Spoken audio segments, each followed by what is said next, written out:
Great, thank you. All righty, well, welcome back. This is I'm looking at my agenda and I see January up here, but that's the date it was amended. So this is the February 2nd City Council meeting.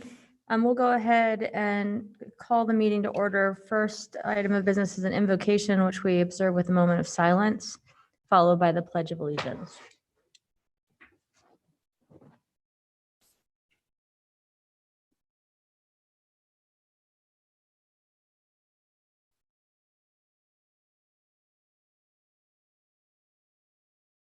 I pledge allegiance to the flag of the United States of America and to the republic for which it stands, one nation, under God, indivisible, with liberty and justice for all.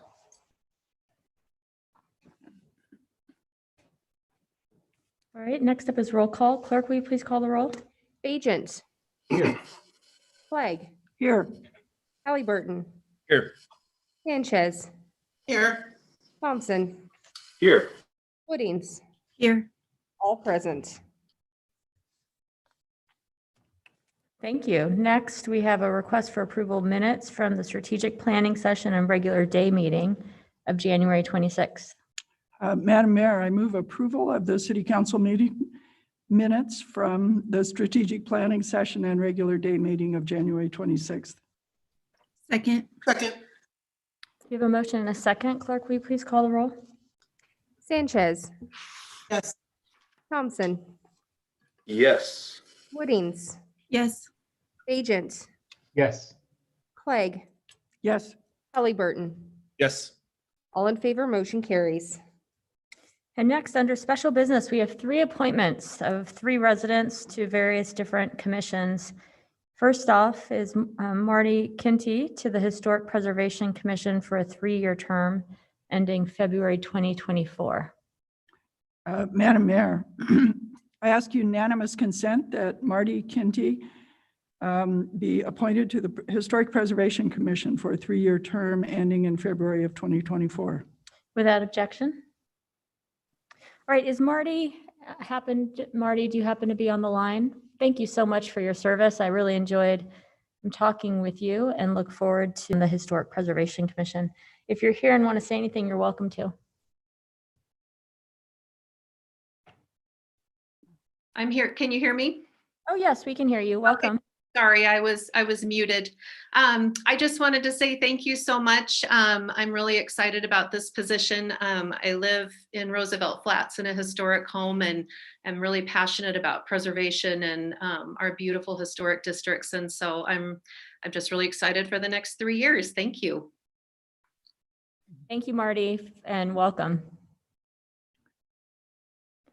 And next, we have 2 appointments to the Public Works Commission. First, Jennifer Ellis for a 4-year term ending February 2025, and then Kylene Collette to the student seat, which is a 1-year term ending February 2022.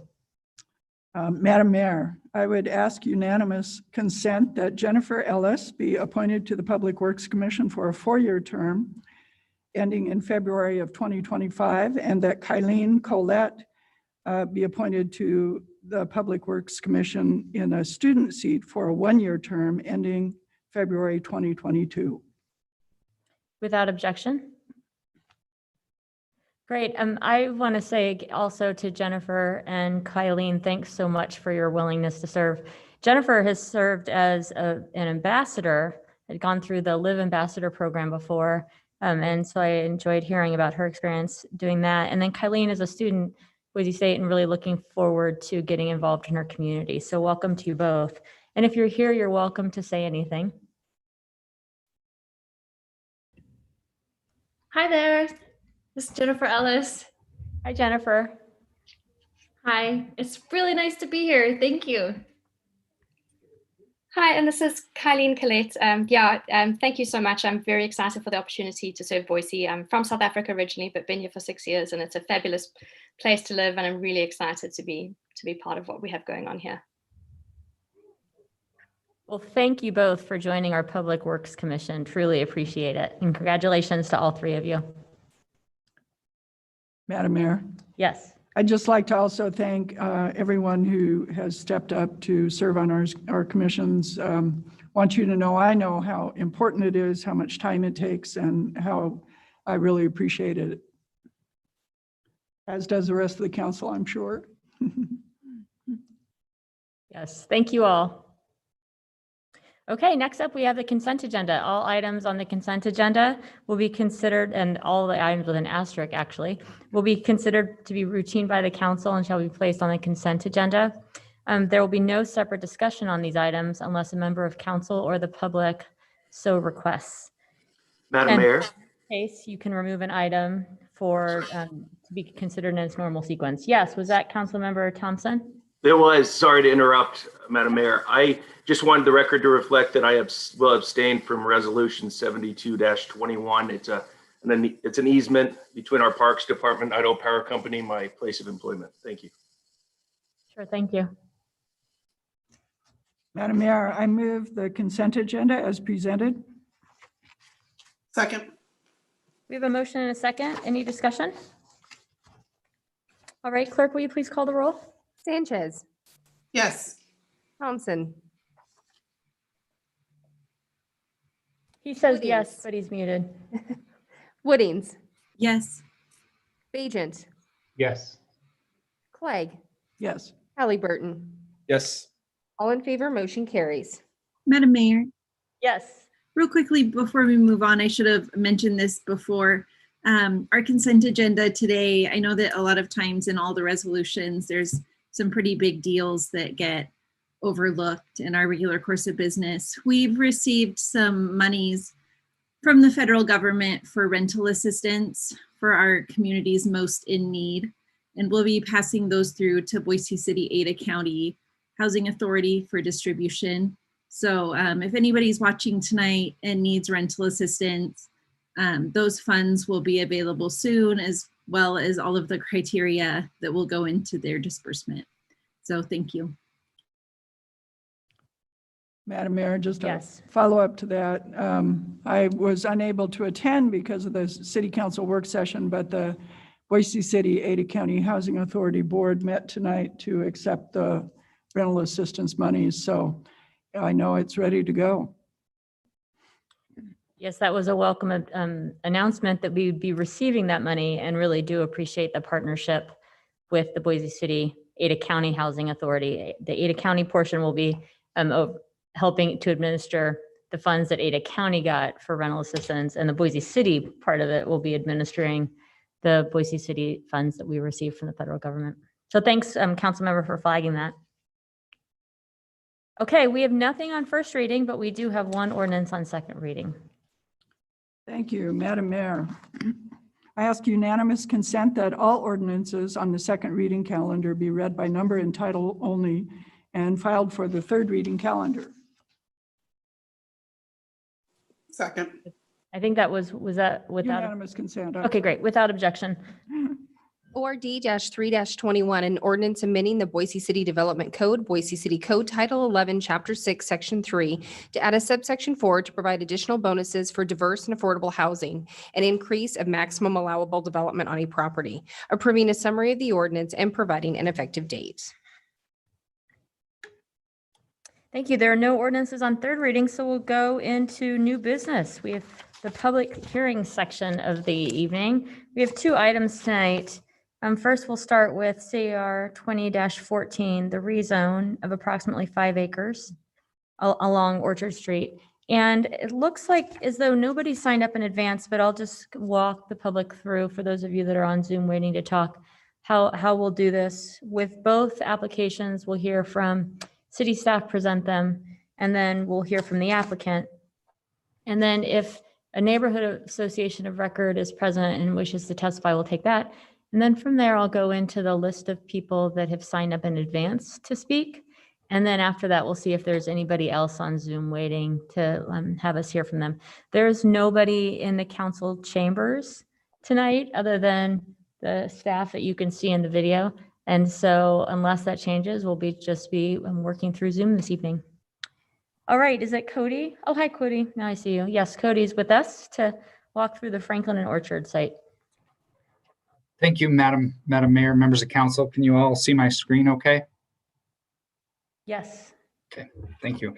This item is a request to rezone roughly 5 acres or just under 5 acres addressed at 313 South Orchard Street from A1 or open land to PCD or pedestrian commercial with design review. I believe you're all familiar with the property. It's the old school site on the southwest corner of Franklin and Orchard. This rezone was heard in conjunction with a planned unit development by the Planning Commission in December. The project just briefly includes 205 residential units, roughly 6,000 square feet of commercial space, along with amenities and parking. Not going to spend a lot of time on the specifics of the project because the decision on the planned unit development was not appealed. It is only the rezone that's before you this evening. Again, the request is to change the zoning from A1 or open land to pedestrian commercial. That A1 zoning really doesn't reflect the long-term vision for the property.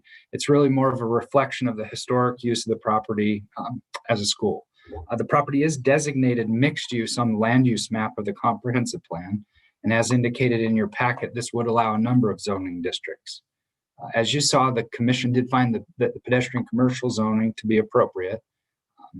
There is perhaps merit to higher density, some of the higher density residential zones, perhaps office or commercial zoning like you do see in the area.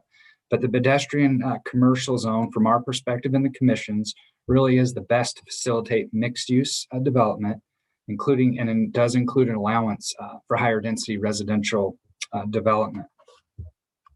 Now, with the pedestrian commercial zoning, it doesn't preclude commercial or office uses, but when they do occur, it clearly requires a more urban design treatment.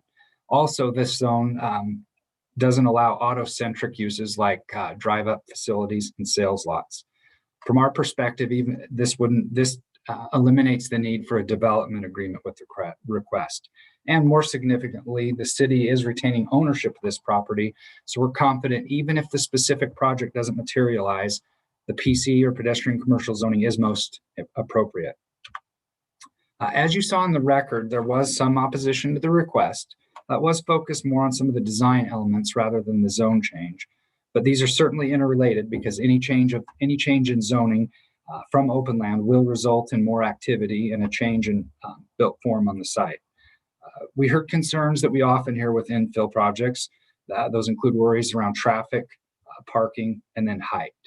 In terms of height, the project does step down from 4 stories along the streets to 3 stories adjacent to the park, and that height is further mitigated along the side property line as the building steps or the right-of-way to the west. I would note that the project also meets or exceeds all setback and parking requirements. As it relates to traffic, ACHD did approve the project on January 15th, and then I would also note that they'll evaluate kind of a final layout and access points as part of a required design review application. Finally, traffic impacts are actually mitigated by the presence of existing public transit along Orchard Street. The applicant will actually be providing a new bus stop along that street that will be reviewed in detail through the design review application. Again, probably went through that in a bit too much detail, but I did want to touch on those things. It is just the rezone that's before you this evening, but I did want to recognize and try to address some of those concerns we had heard about. So in conclusion, we remain unaware of opposition to the request from any public agency serving the site. We acknowledge there will certainly be an increase in activity with this rezone and this project. Given the mixed use designation of the property, I think it's reasonable expectation that the site would redevelop. And the fact that it is predominantly housing in proximity to existing services and amenities are clearly supported by the comprehensive plan. So we are recommending approval of the rezone this evening. I would note again that before construction, the project will be reviewed in detail by the Design Review Committee. Thank you.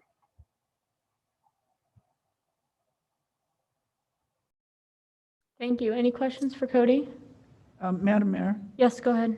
Cody, I don't know that this is applicable to the rezone, but ACHD did comment that they wouldn't allow a full access on Orchard because they were not confident that there was enough room for the taper in order to do that.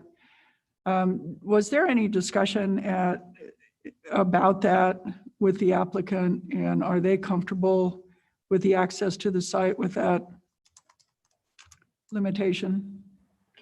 Madam Mayor, Councilmember Clegg, the comments from ACHD did come in a little bit kind of late in the process. So, I believe the applicant is comfortable with it. It's probably not ideal, and we do have an opportunity to evaluate that further through the design review application, and certainly hope to. Thank And you. I noticed that Ryan, I believe, is in attendance tonight as well. Yeah, that actually really does answer my question, whether we have another chance to address that. Sounds like we do. Thank you. Others? All right. Well, with that, I'll ask the applicant if they're ready to present.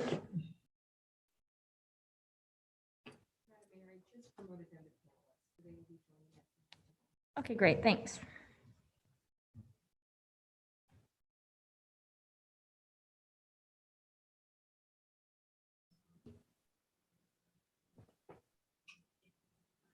Hi, can everyone hear me? Yes, we can. Welcome, Jake. Hi, thank you. Thanks, Cody, for that succinct but thorough review. Great job there. I think everyone has seen this a couple times. I'm not sure how up to speed you are on the progress that we've been making, so I'll go through a brief recap, get everyone caught up to how we got to where we are today. If everyone remembers, this was a property that was put out through an RFP process last spring. We presented our vision for the site and were selected as the developer. At that time, we had a much more ambitious program. I think we were well over 300 units, a lot more commercial space, and quite a impactful project.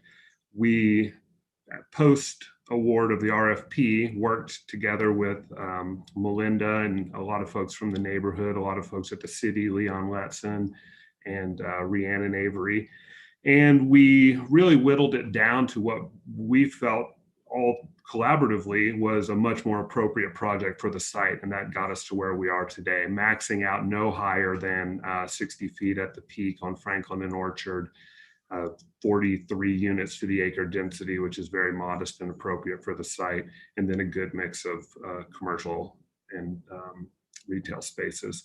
So we've also tried really hard. Our goal from the beginning was to incorporate this into the neighborhood as something that will serve as an amenity to the neighborhood, something that'll serve as an amenity to folks using the park. We really wanted to augment the uses and really enhance that rather than detract from it. And I think that the program that we've come up with does that very well.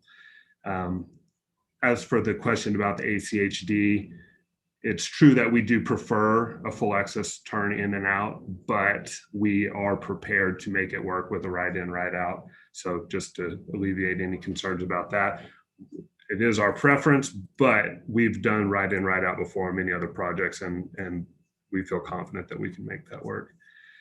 I think everyone's caught up to speed. I'm more than happy to answer any questions that anyone might have.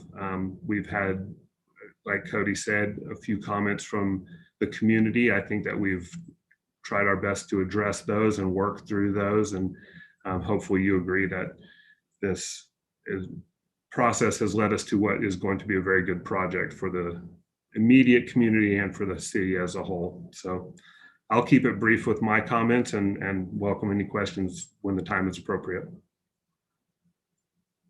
Thank you. Are there questions? Madam Mayor. Yes, go ahead. Thank you. Jake, I do have a question. It has to do with the zone, and the PC zone is one that the city's worked on a fair amount to accommodate projects just such as this. And I just wonder, from your experience in other places, did you find it a zone that was easy to work with? Did you find obstacles in it or those kinds of things? As we move forward with rewriting our zoning code, I'd be interested in understanding what those might be. Sure. That's a great question. I think that there's always challenges within any code. There's no perfect code. We did find this one to be very accommodating for the project that we envisioned. The setbacks are appropriate. The height limits are appropriate. I think that the design review process will be informative to us. We haven't started that yet. And I think for us, that's the one that we're really looking at and saying, okay, this is going to take some navigation, and I'll give you better feedback after we get through that process. But to this point, I don't really have much material to add. I think it's been a good process. The city staff has been fantastic to work with, and the code hasn't proved to be cumbersome to us in the least. Great. Thank you so much. Sure. Madam Mayor, Yes. I do have one question. Thank you so much, Jake, for joining us virtually this evening. I had actually a couple of questions that came up as I reviewed the record and reviewed the conditions of approval from the agencies. And one of those was regarding the sidewalk along, gosh, let me zoom in here on my document, along Hilton Street. I was surprised that those were attached sidewalks rather than detached, as when the sidewalk goes in along the park, it sort of jogs in. So I was wondering if there's any insight from you, or maybe that's a question for Cody or Ryan, who's also here.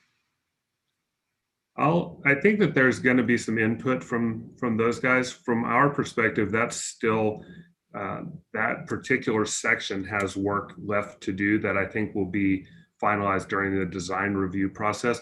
There's an easement that runs down that street for stormwater. And so it's impacting how we handle our landscaping and sidewalks through that section, because we can't encroach on that easement with any plantings or anything that's immovable in case they need to service their stormwater facility. So I think that's one that's probably going to be refined. I don't think that's final. I don't think we have a final design.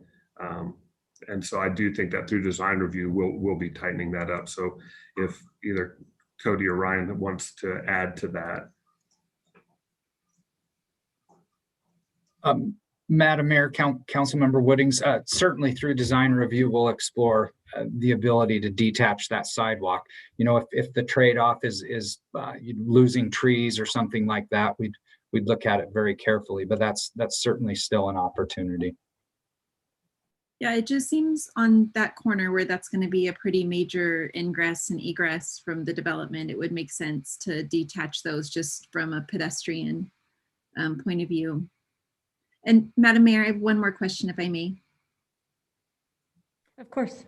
My next question is kind of related to the pedestrian commercial zone, which, as everyone knows, is my favorite zone.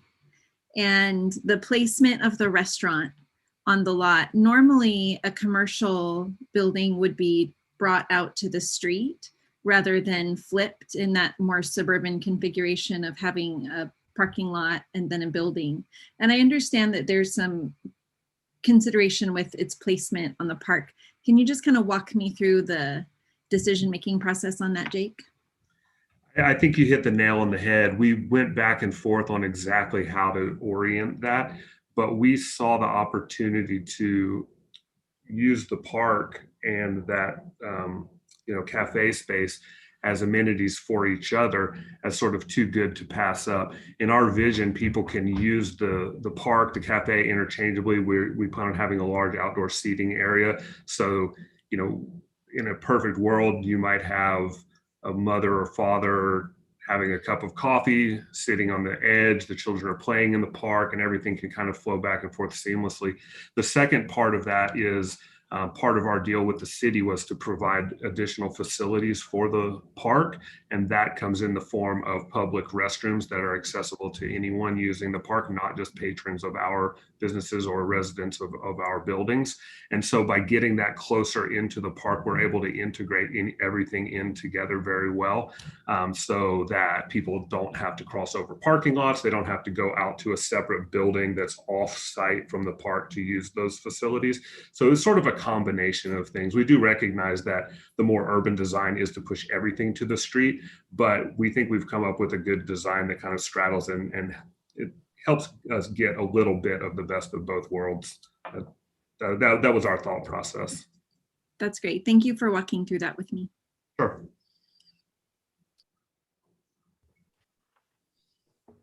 Madam Mayor. Yes, go ahead. Thank you, Councilmember Woodings. That was also a question I had. I talked to staff about it, but Jake, your answer brings up actually a reminder to me.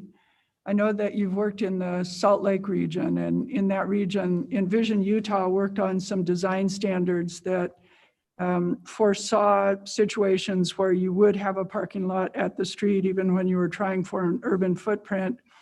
And within those standards, they require, or at least suggest, that perhaps one way that you can mitigate that is a low wall along the outer edge of that parking lot to create that step and that sort of urban feel. Have you ever worked with that kind of a situation down in the Salt Lake region?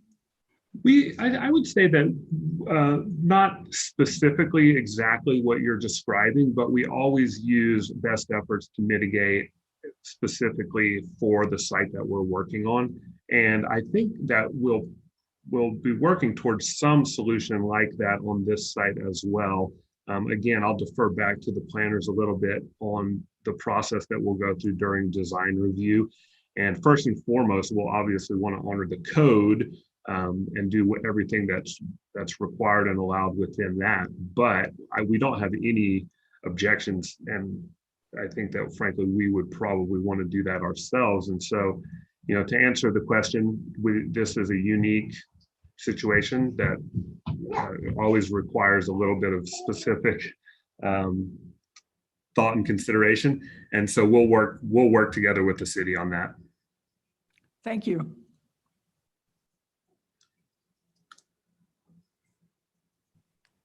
Anyone else? All right, I'm going to ask that, Randy Johnson, are you with us tonight for the Central Bench Neighborhood Association? Madam Mayor, I do not see them online. All right, if anybody from Central Bench, hi there. If anybody from Central Bench is here to talk on this matter, will you raise your hand so we can be sure to call you up?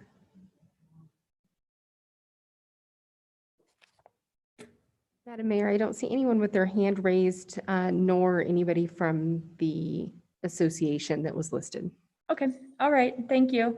Now I do have one member of the public, Adam Phillips, has let us know that he's on Zoom. Adam, we'll move you up to a presenter or speaker.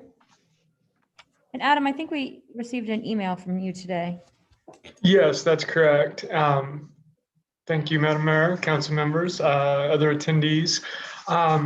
And I have been interested and, this, just what you're describing here definitely gives me a few more avenues to look into further. Just, in my speaking with my neighbors a lot, and we had organized to. Adam, I'm not sure if you gave us your address. I didn't. Oh, I'm sorry, 4806 Grover Street. Thank you. Go ahead. Okay, just we had organized a couple years ago, and with the assistance of our local state senators, to resist some developments that were encroaching here on the other side of Orchard. And, this, especially in going through the report and just the the massive amount of traffic that this is going to be depositing into the area. And I'm not sure to what extent people who don't live up here are really aware of, there's a lot of affordable housing has come into this this neck of the woods over the last several years, and it's really transforming the neighborhood as far as congestion, pollution, noise pollution goes, and so there is definitely a general vibe. And again, I am not intending my comments to be accusatory here towards anyone. I mean, I understand how, how these things work, but there are a lot of us who have been in discussion with realtors, and this very well could be the kind of the straw that broke the camel's back as far as getting out of this area of town, which, for many of us feels like a shame. My wife and I are both public school teachers. We have small children. We've really loved living here. I'm fifth generation Idahoan, been up on the bench for a long time. But again, just with the way the neighborhood's changing and this much more congestion, which will be this massive dump of vehicles into this tight area that's already suffering for that. Again, I think probably we will be moving, and I don't think I unduly flatter myself to say we're valued and productive members of the community here. And again, this is a sentiment I'm been hearing from neighbors over the last month or two as this is coming in. So once again, I'm not imagining a situation where at this point everyone says, okay, we're done. We're just going to turn it into a giant park or anything of that nature. But I definitely wanted that sentiment from myself and some neighbors who might be a little bit more reluctant to come on and speak, to be heard by everyone. And again, I'll be investigating if there's other ways I might be able to impact this project, positively for the neighborhood. I'll be putting some effort into that. And I thank all of you very, very much for giving me an opportunity to speak to this and listening to me. Thank you very much. Thanks for joining us, Adam. Madam Mayor, Yes, may I ask Adam a question? of course. Adam, thank you so much for coming tonight, and thank you Yeah, thanks for having me. Thanks for sending us a letter in advance as well. Yeah, you bet. For the record, were you able to participate in the early Energize Our Neighborhoods kind of feedback sessions that they had there at the site? I was not, no.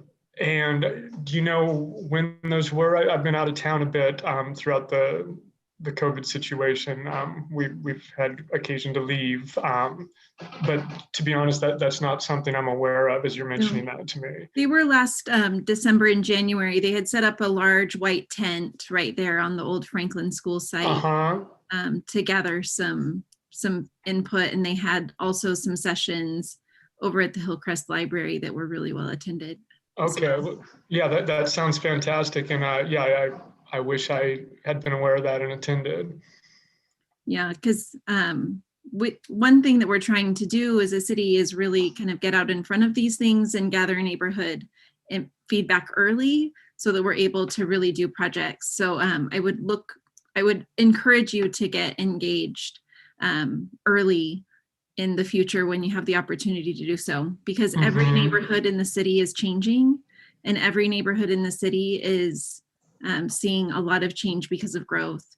The more input we can get from you early, the better. But thank you so much for offering your input on this. I really appreciate it. Yeah, thanks for having me. Are either of you here for this item? Yep. Oh, okay. Franklin House a little bit later. All right. Is there anybody? That's the next item. When you said Franklin, I was thinking you meant Franklin Road because it's Franklin and Orchard. Is there anybody else online here to testify on the Franklin and Orchard rezone?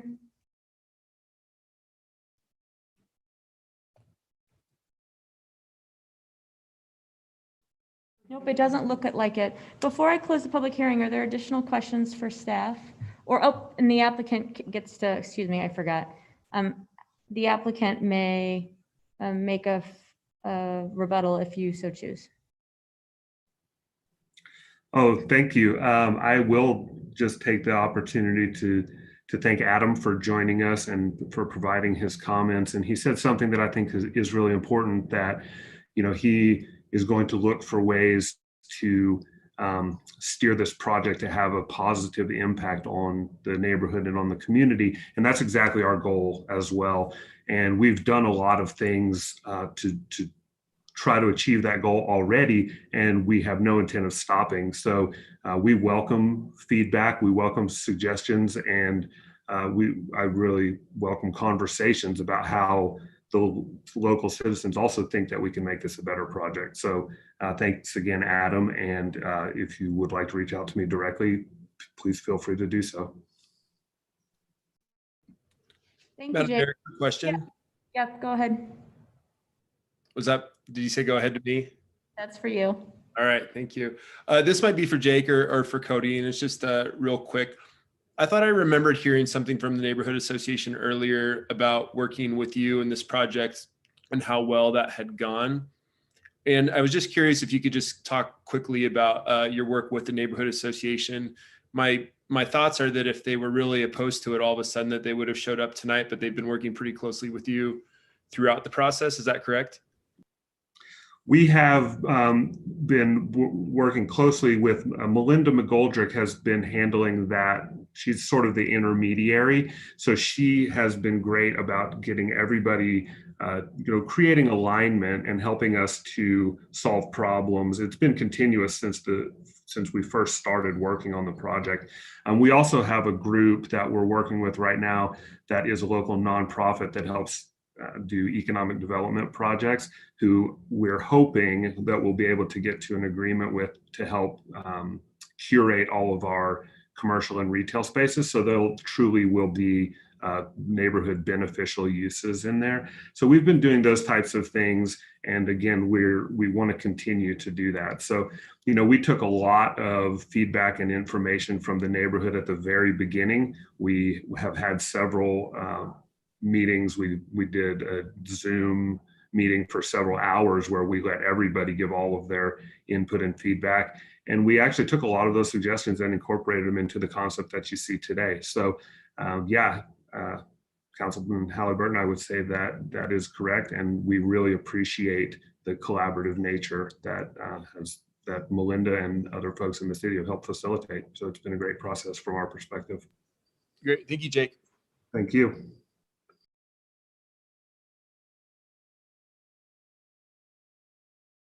All right, well, with that, I will close the public hearing. Madam Mayor, Yes. I would move approval of CAR 20-14 J. Fisher Company's 313 South Orchard rezone of approximately 5 acres from A1 Open Lands Park to PCD Pedestrian Commercial with Design Review. Second. We have a motion and a second. Is there any discussion? Madam Mayor, I am supporting this rezone wholeheartedly for a number of reasons. It was anticipated in Blueprint Boise that this particular corner would in fact be an important activity center in the city. It is well served by transit. It's well served by retail with a grocery store and other sundry retail operations directly across the street, as well as down the street another mile. It also is anticipated in the Central Bench neighborhood plan that we adopted last year and is supported by that plan, both in form and in function. And for all those reasons, I believe that it is the appropriate zone for this corner as the city continues to grow. Madam Mayor, Yes, go ahead. thank you. I have been following very, very closely this development since we looked as a council at purchasing this piece of property, and then going and decided to go out to ask the neighborhood what they would like to see here. I think that the job that Melinda McGoldrick and her staff did in gathering that feedback and giving the neighborhood ample opportunity to offer what they would like to see is commendable. And it was really neat to see their concepts and look at the feedback that they got and then how that formed into the RFP that eventually was published that Mr. Wood's company responded to. It was a wonderful process, one of the first of its kind in the city of Boise. Or for the city of Boise, I shouldn't say in. We have other organizations who do similar similar things in the city. But I think it really laid a groundwork for how we can leverage our ability to hold land in the future to be able to provide some of the affordable housing that our community so desperately needs. And I want to thank the neighborhood up on the bench, the Central Bench Neighborhood Association, for really being stewards and seeing that need and saying, hey, we've got this spot for it, but here's what we want it to look like. And here's how we would like our amenities to be, and really being open to helping us out in our mission to provide more housing. So this is just really exciting. It's been a really long time. It's been a lot of work. It's had a lot of cheerleaders, and it feels like, yes, we're finally there. Plus it's pedestrian commercial zone, my favorite. So thank you for letting me orate a little bit about it, but it's just really cool. So thank you.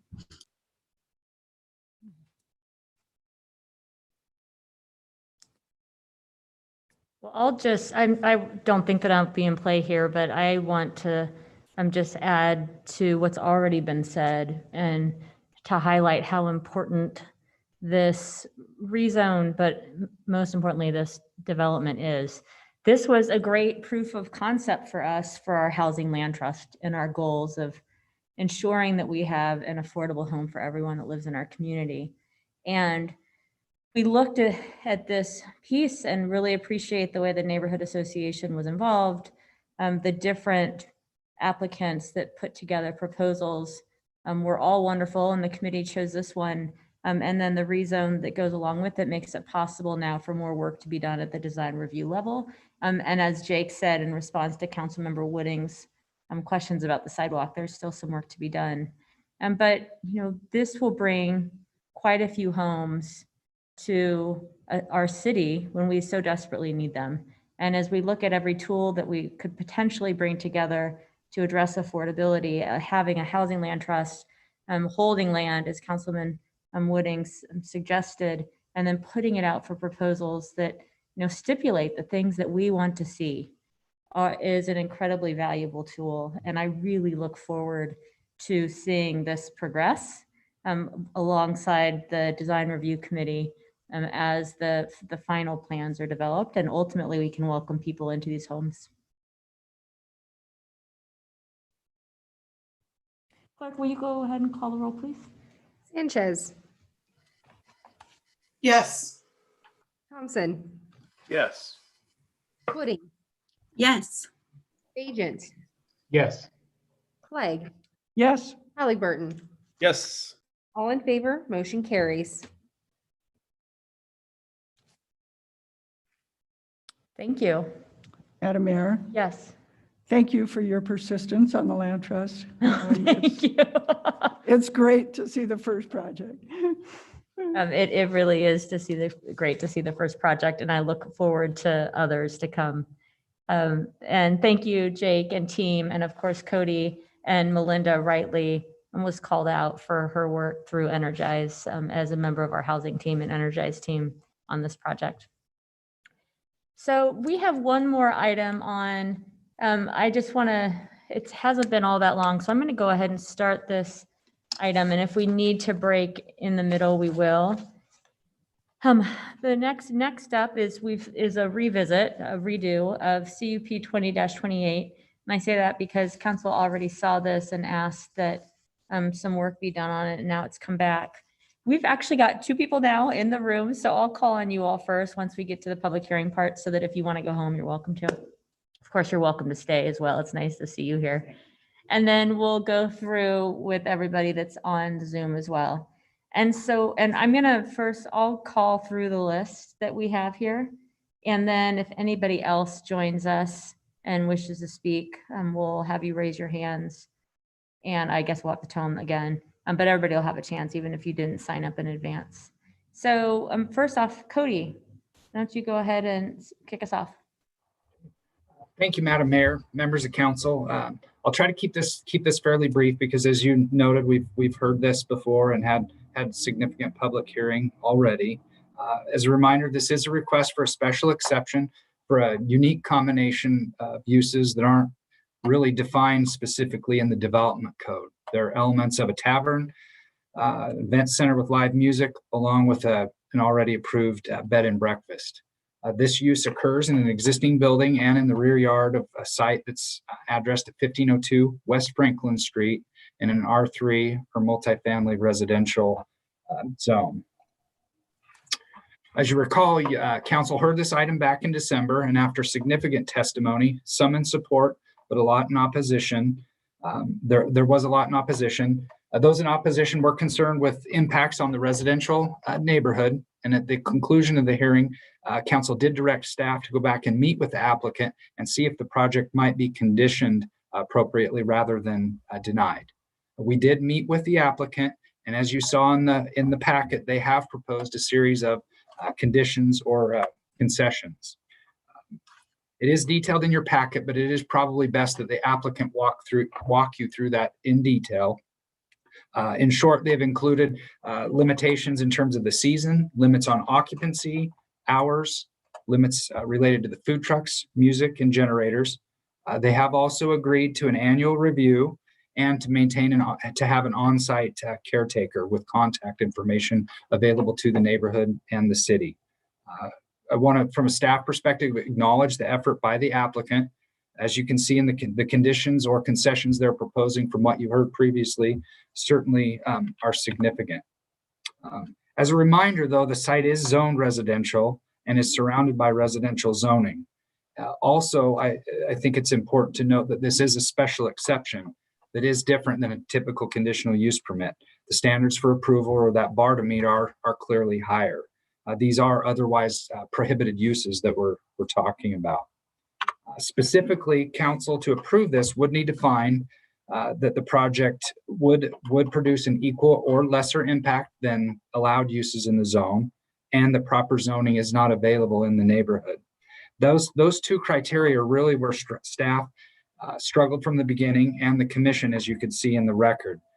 Even with conditions, it seems that this use, it would be hard to find that from our perspective that the use would have a reduced impact than many of the allowed uses in the zone. And if you look at the zoning map, there is quite a bit of zoning available in the immediate area. It's for those reasons that our recommendation of denial for the project hasn't changed.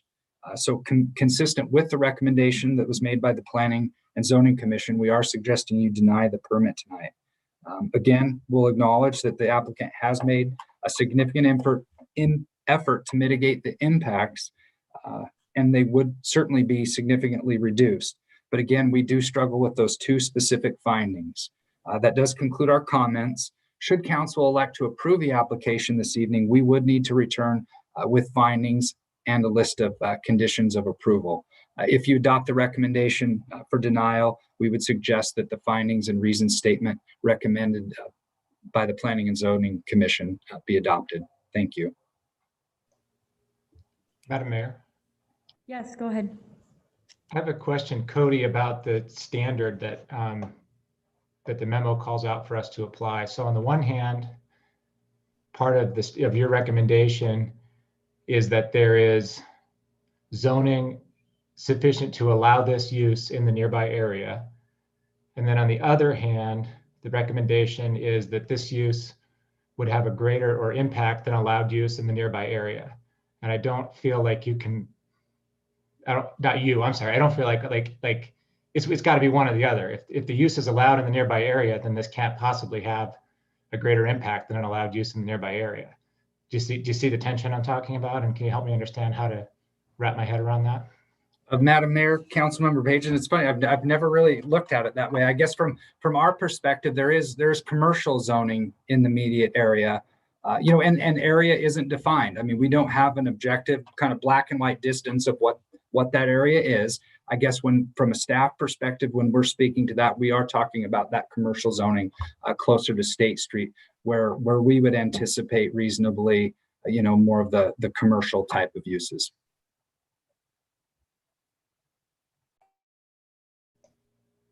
Madam Mayor, I guess a follow-up. I don't think I asked my question well. The question was, on the one hand, we have zoning in the area that would accommodate this use.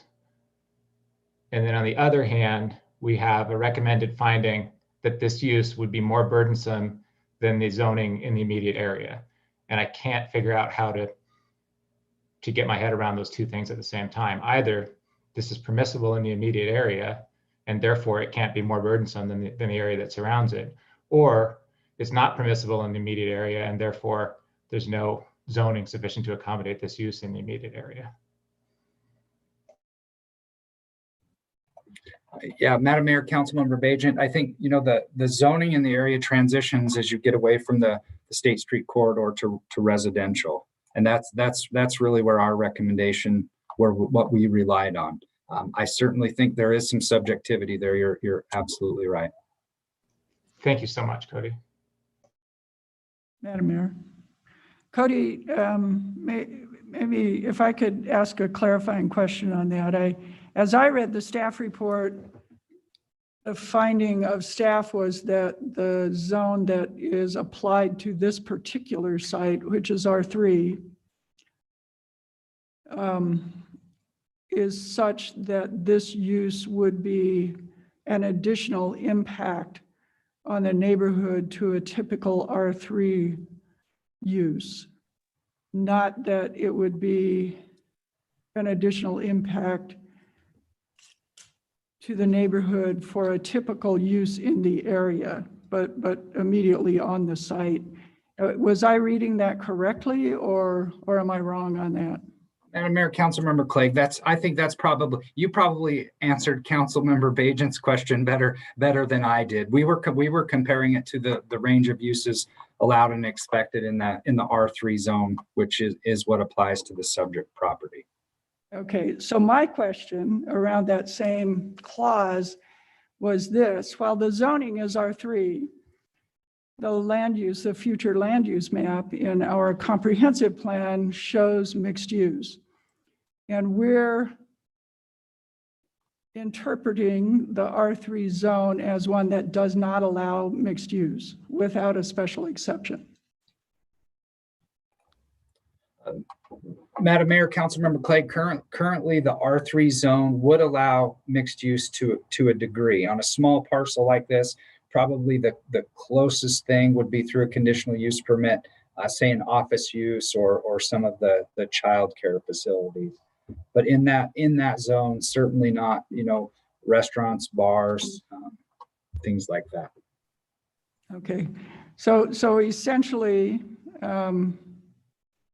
as it stands today, it's staff's position that we really don't have a zone that accommodates this, that is currently applied to this, or that could be without a rezone.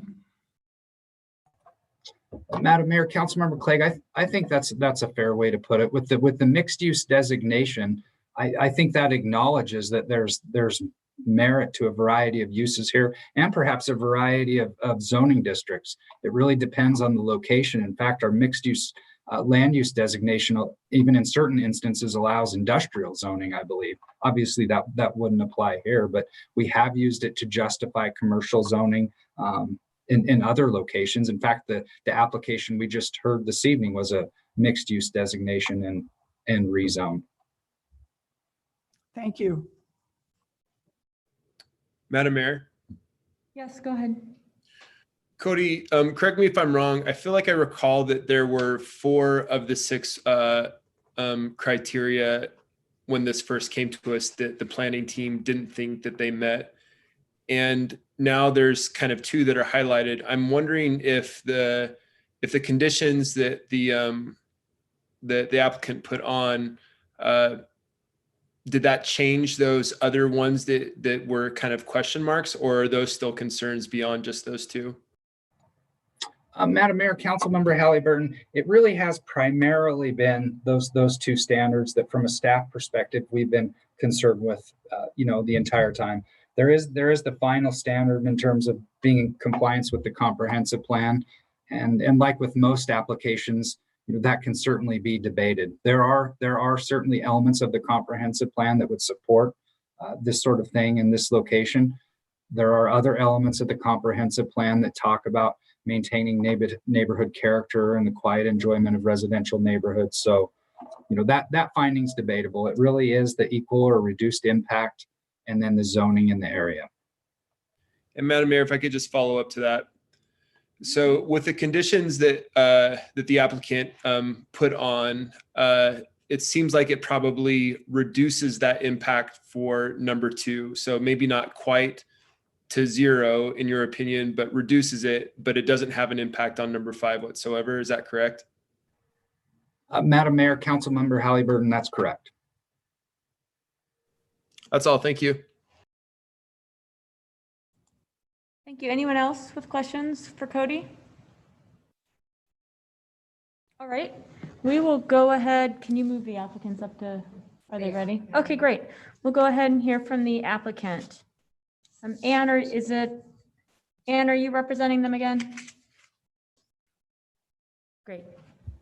Madam Mayor, yes, I am here again with the applicants. Hi there. Hi. Welcome. Thank you. You can go ahead. Okay, we're just, hold on 1 second. Sure. We're just sharing a screen. We'll have some slides for you. Madam Mayor, council members, again, thank you for your time. We will not go over the history of the project and all of the background that we've done in the past. I think that is ground that has been well plowed, and instead we will focus on the task that was given to us at hand, which was develop a set of conditions that we believe address staff's concern and the council's concern that was raised in our last meeting, and then to address the 2 criteria that staff still believe possibly aren't adequately addressed in our conditions in order for a successful issuance of the CUP.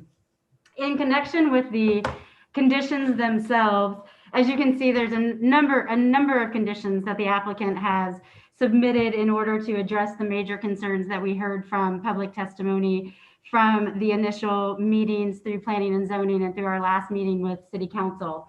Those dealt with mostly noise, parking, and the numbers of people that we would have. And so we have addressed, and I won't go through every condition because as you can see, there are numerous ones that we have tried to put in place that we would think would address the concerns. We've limited our hours of operation. We've limited our days of operations. We've reduced the number of occupants. We heard that that was the concern.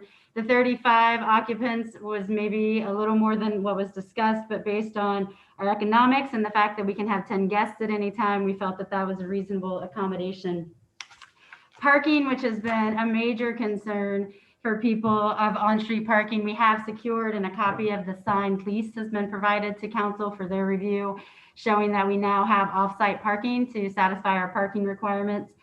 Music and noise. I would like to make one clarification to Cody, Mr. Riddle's presentation, in that we will not have any live music going forward. The only music that would be available during times that were open to the general public would be the 2 small residential speakers, much like many of us find in our own backyards around the neighborhoods. And then the televisions that were discussed in the last meeting also would not be available for when we're open to the general public. Those may be available during our special events, which we envision as bridal showers, weddings, baby showers, to have that type of visual aspect that people may want. Food trucks, as you can see, was also a major concern for a lot of reasons. We saw that again in the comments that were submitted. We would limit the food trucks to 2 days a week. There would only be 1 food truck on site at a time. The generators would be electric and food service would stop at 9 p.m. each day. Another possible condition that we would discuss or consider was have portable food carts inside the backyard to alleviate any concerns of the alley parking or food trucks and the noise in the alley itself. An on-site caretaker would be here at all times. That's necessary for our primary business as a bed and breakfast. So that is something that will occur regardless. And the 2 pieces that we think are most important, and we saw that was raised again, is the idea of the annual review process, and then the idea of working with the neighborhood contact officer to mediate any concerns that come up between issuance of a CUP and the annual review. I would like to make clear, we were not trying to compare ourselves to TRICA. We understand that those are two different uses. We were just trying to submit a process that has been well vetted and well worked through the city council for an annual compliance review that was acceptable to the neighbors in the same neighborhood and to council. And then again, we've also contacted the neighborhood contact officer to discuss how we could work any complaints or issues that would come up in the interim between issuance and the annual review process. So we wouldn't have to rely on the resources of code compliance to be out here if there were neighborhood complaints, and that we could mediate those complaints at that level. As you know, we have a very engaged neighbors, and we would hope that any concerns could be addressed through that process. And the compliance process and the review process, I think, is very important, because if we don't comply with any conditions that are put on the project, then we have the risk of losing our conditional use permit. So we are very committed to performing any conditions that are out there. So those are the general conditions. Again, you have them in writing, so we have a very limited time, so I won't go through them in detail. Of course, any questions will be welcome. And then that brings us to the 2 of the 6 criteria that we have discussed, that Mr. Riddle, brought up. The first is the use will produce an equal or reduced impact. As you can see, all these conditions were designed in a way to reduce the impact on the neighborhood site. We do understand that this is a conditional use for the ancillary uses of the tavern and the special events. And the concerns, I believe that the impact would be noise and parking primarily. I would like to point out that some of the allowed uses that would be permitted in this area that wouldn't be subject to conditions would be a multifamily residence, at which time the concerns that the neighbors have raised regarding noise and parking and people in the backyard or late night parties wouldn't be conditioned in those instances. It would be a general allowed use and wouldn't provide for the ability to review any issues that we're having. So we believe that the proposed use and the ancillary uses of the tavern and the social event center would actually be equal or reduced, because we would have an overlay of conditions that would allow the city to, and the neighbors to have a process that if we're violating those conditions, that they can come in and impact our business. Whereas you wouldn't have that in a multifamily residence. And we all know that some neighbors are better than other neighbors. And so that could be a same impact or same level of impact through a multifamily residence. Also, I would point out that a couple of other allowed uses are, which we've mentioned before, are the recycling drop-off center, which is an allowed use with a minor administrative review. We could see how that would have a increased impact. And again, unlike a private residence, we would be subject to these conditions. The second criteria that's still out there is that proper zoning for the proposed use is not available in the neighborhood. We'll concede that zoning for a tavern is available in the general neighborhood. However, that is defined. We understand that's not a defined term. But when you look at the zoning that's nearby, what wouldn't be allowed, and we'd be right back here to ask you for permission, would be our primary use of a bed and breakfast. That use is not allowed without a CUP in the adjoining zoning areas. So when you look at what we're proposing as a business in its totality, we can't part and parcel what we're asking to do for a tavern in one location and a bed and breakfast in another location. And in some of the areas, we would be back asking for a CUP for both of the proposed uses, both our primary use as a bed and breakfast and our ancillary uses as a beer garden or tavern, as some have defined it, and the social event center. We would encourage council to look at us as the totality of the situation, as opposed to just one of our each uses. That's why we're here for the CUP process. As part of this, we have also looked at what is available in the neighboring zones to see if there would be available properties or locations, as council and other past CUPs have looked at while zoning is available, have found because there were no appropriate structures, a CUP could still be issued. So the applicant has taken the time to go through and look at what's available. Those findings were, there was nothing in those areas that would be suitable for the uses, the primary uses, nor were any of the properties that are in that area on the market where we could actually purchase the property and go in and start the business itself. For this portion, I'm going to turn it over to Ms. Berry. She looked at all of the zoning, has a few slides to show you what is available and what isn't available. Well, clearly nothing is available at this point. So you can see that, again, while zoning is nearby, there is nothing that we could transition the totality of our uses to, which has been an acceptable reason to overcome this criteria in the past. Thank you. Okay, so what you see here on this slide is the nearby PC zoning, and Franklin House is the green star kind of in the middle there. And because it's kind of small, I split it up into two details. So this is just an overview of what's close, and we looked at all the structures that are in yellow. So on detail number 1, it's again, this is all pedestrian commercial. We have 4 houses available in this light yellow house, or this light yellow spot at the bottom of the screen. And each of them wouldn't work because they don't have enough bedrooms, bathrooms, backyard, etc. You can see they're really small. They're occupied by counselors, a refugee organization. And then the 1612 has a pretty decent size, but it has 0 yard because there's a 3-car garage. And I think there's a business operating out of there, but I couldn't really tell what it was. And then likewise in PC detail number 2, we had 2 houses that were available in this whole area, and they're 720 and 818 square feet. So they're just very small and not compatible. And then we didn't go further than that because when you go south of this PC, it turns into C2, where you're now asking for 2 conditional use permits rather than 1. So here's a list of sites provided in the public comments as potential locations. There's just no compatible houses in this list. None of them will work in terms of size, location, and amenities that are required. All of them would require a CUP. And in the C2 district, so the ones kind of in the middle, that would require 2 CUPs like we discussed for both parts of the business, the main B&B and the ancillary beer garden. I'm not sure if there is one zone in all of Boise that would have those 2 without a CUP. I haven't really looked at that yet, but we don't think that there is. That's why our business is kind of unique. Okay, so really quick, this is a map provided by the city with the parcels that the city considers the affected neighborhoods. When you send out your neighborhood meeting notices, these are the parcels that are included. We took the map and we talked with all the neighbors on this map in the circle. Green means they approve the ancillary beer garden and the bed and breakfast, and we received signatures from someone at all those residences that are green.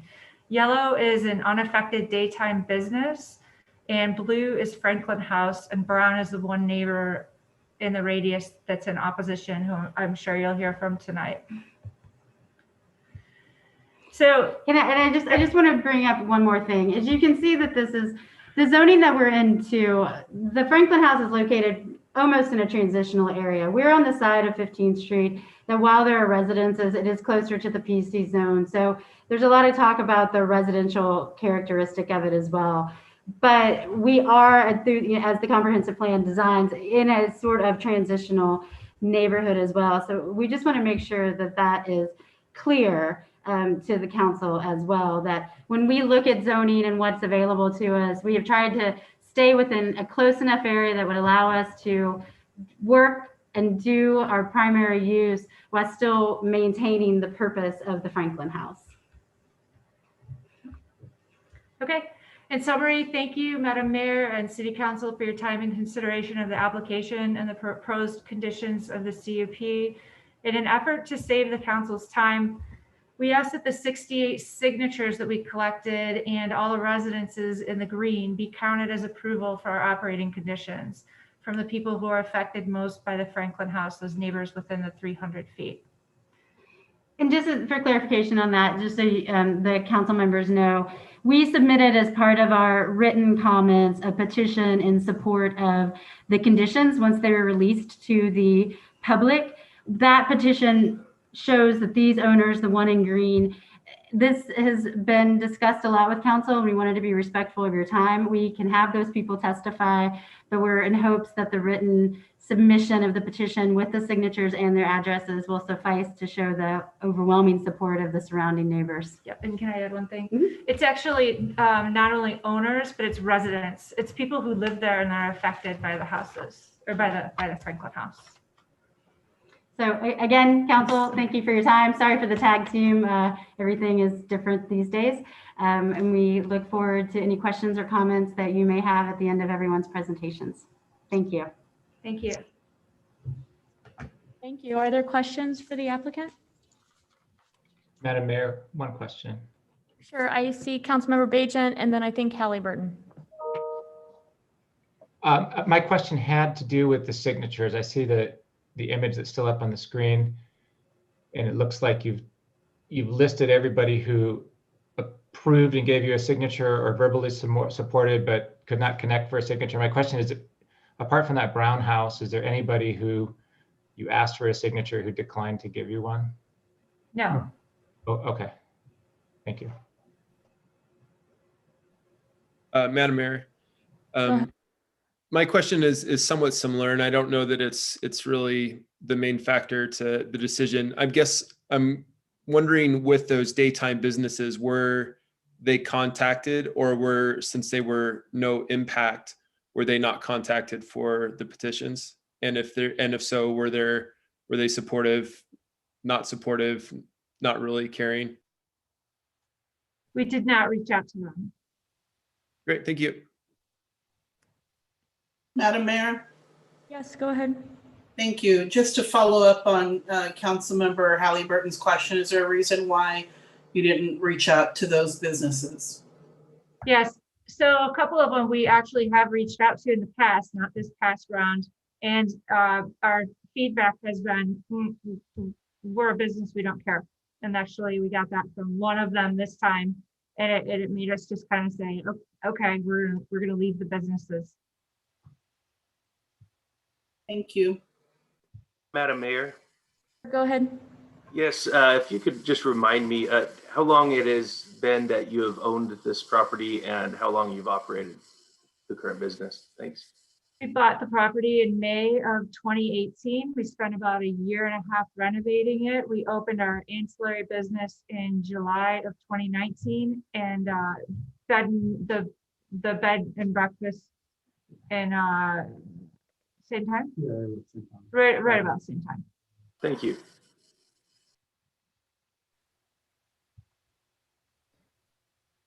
All right, it looks like that might be it for now. Thank you. Thank you, council. We appreciate your time. Thank you. The Neighborhood Association of Record is NENA, the North End Neighborhood Association. I don't think that they are speaking, but I just want to check because that's who would go next.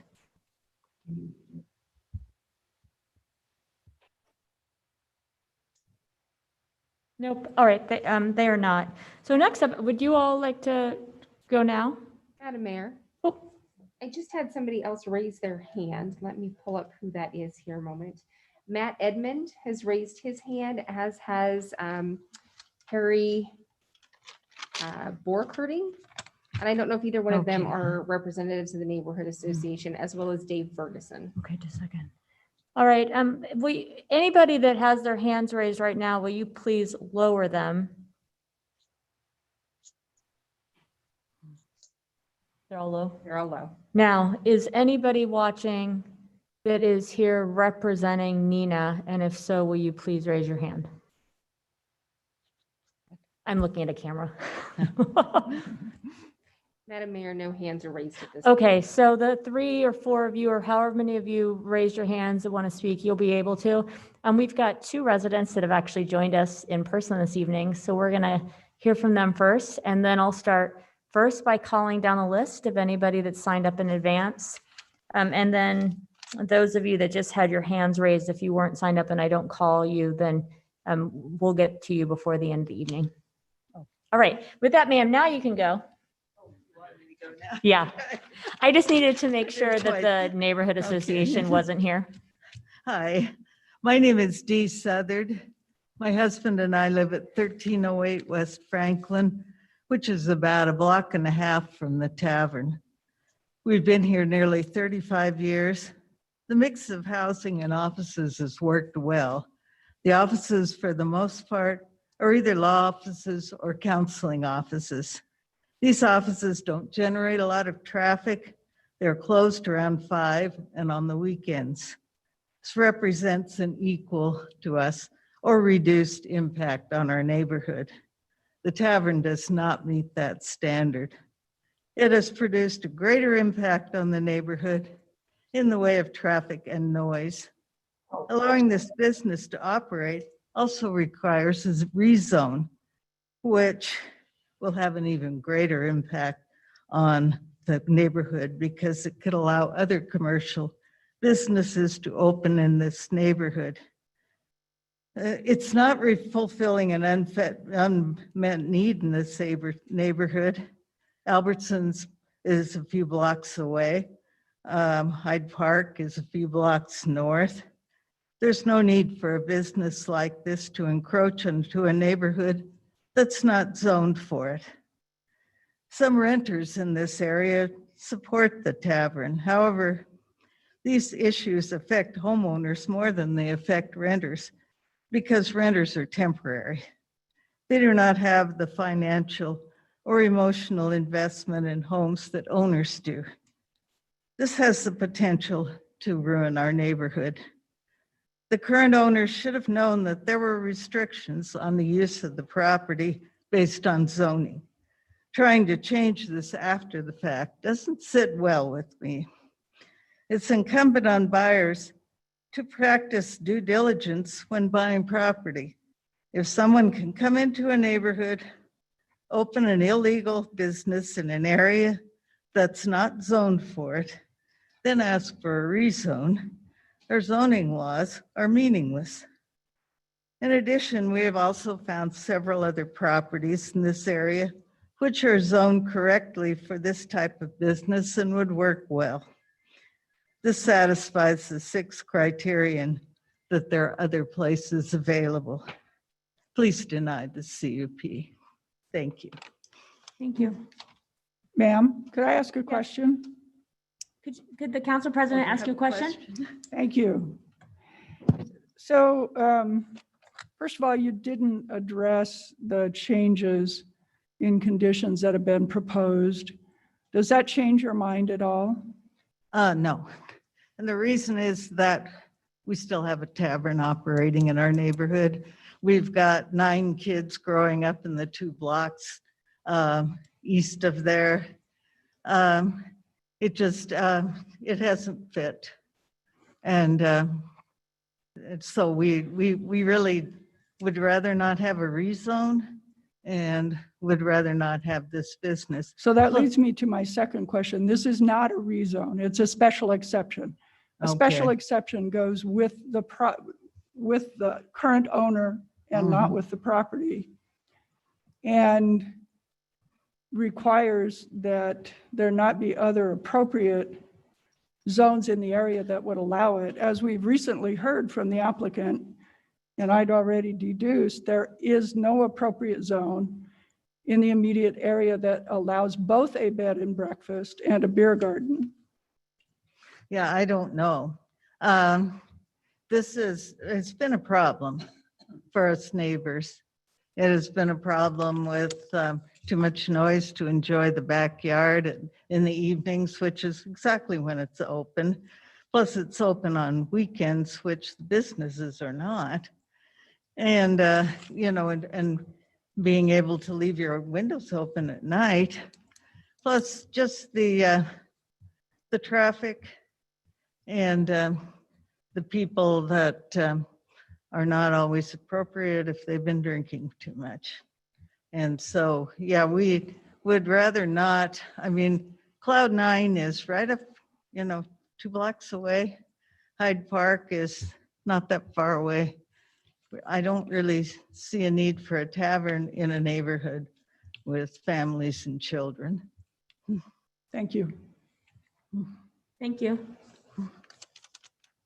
Mr. Southard, would you like to go?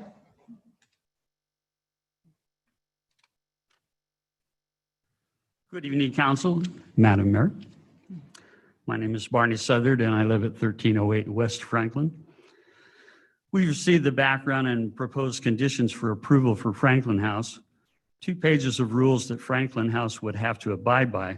There's nothing in these rules that address the children that live in our neighborhood, children that go to school, churches, and playgrounds every day. This is their neighborhood too. What about the effect a tavern would have on them? It really irks me when someone from out of state comes in our neighborhood and tries to operate a business that we thought we were protected from by zoning laws. Franklin House operated illegally last year, not bothering to find out if a tavern was a proper business for our neighborhood zoning. Now they want the zoning changed and the neighbors be damned. I've owned 2 bars and I made sure that everything was legal and in place before moving ahead on a business plan. We have lived at 1308 West Franklin for 35 years. During that time, we've been able to pay off our mortgage. We are not renters. Homeowners stay, renters move on. A majority of people in favor of Franklin House are renters. During the 35 years, we've fought many battles to protect our neighborhood from developments that we would take away from our quality of life. It seemed that City Council had our backs and respected the near North End residents and our homes. To come up with 2 pages of rules to make it right for a tavern to do business is bending the wrong way. We do not want a tavern in our neighborhood. Once again, please have our backs in protecting our neighborhood and denying the CUP for Franklin House. Thank you. Thank you. Madam Mayor. Yes, go ahead, sir. Yeah, I just want to make it's not a question, it's just a comment. And I feel like I just need to make it because it's come up with the first 2 testimonies, and that any testimony tonight, I'm going to weigh the same if it's a renter or if it's a homeowner. And just because somebody is a renter next door, I'm not going to not take their opinion seriously, or if it's somebody who has moved here recently. So I just want to make that clear. If people are going to continue to bring up that it's only renters that want it there, I feel like renters have as much right to wanting what's in their neighborhood as anybody else. I just want to make that abundantly clear. All right, thank you. Thank you both for joining us tonight. It was good to see you. Have a good night. Stay healthy. All right, and with that, we are back to an empty council chambers. So we have a list of folks that I'll go through. I'm going to call in order, and then we'll see who else is here. Doug Cole, and then Jeffrey Friel, and then Mike Devitt. And Angie, you're after Mike.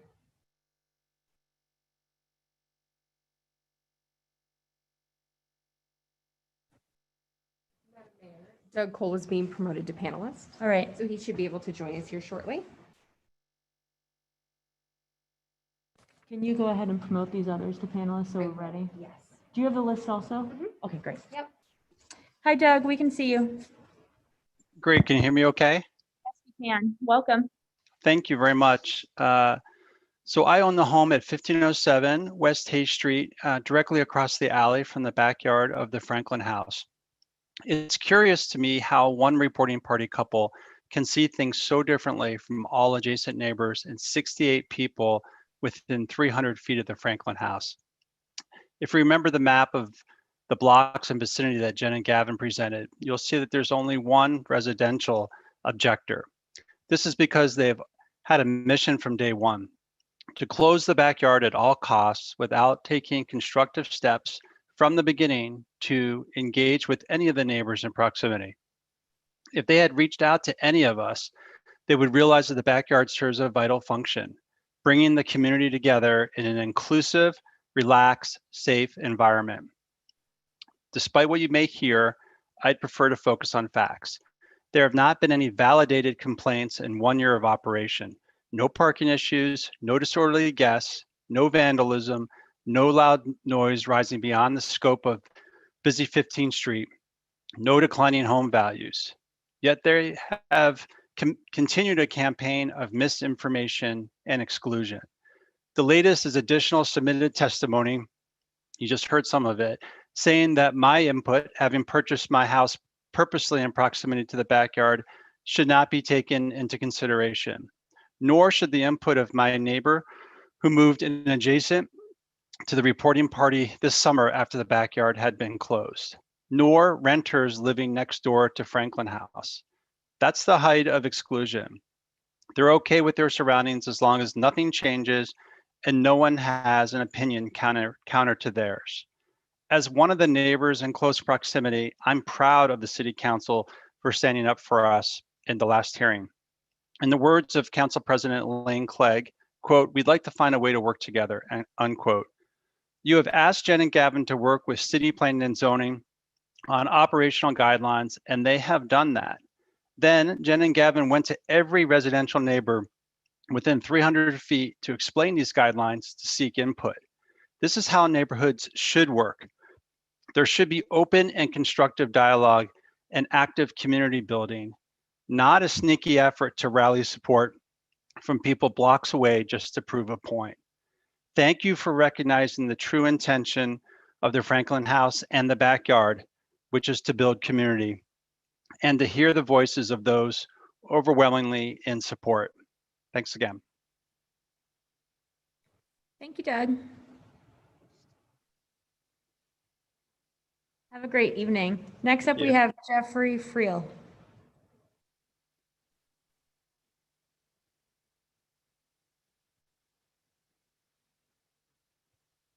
Madam Mayor, there is a Galaxy A10e that I believe is Mr. Friel, and he is able to speak.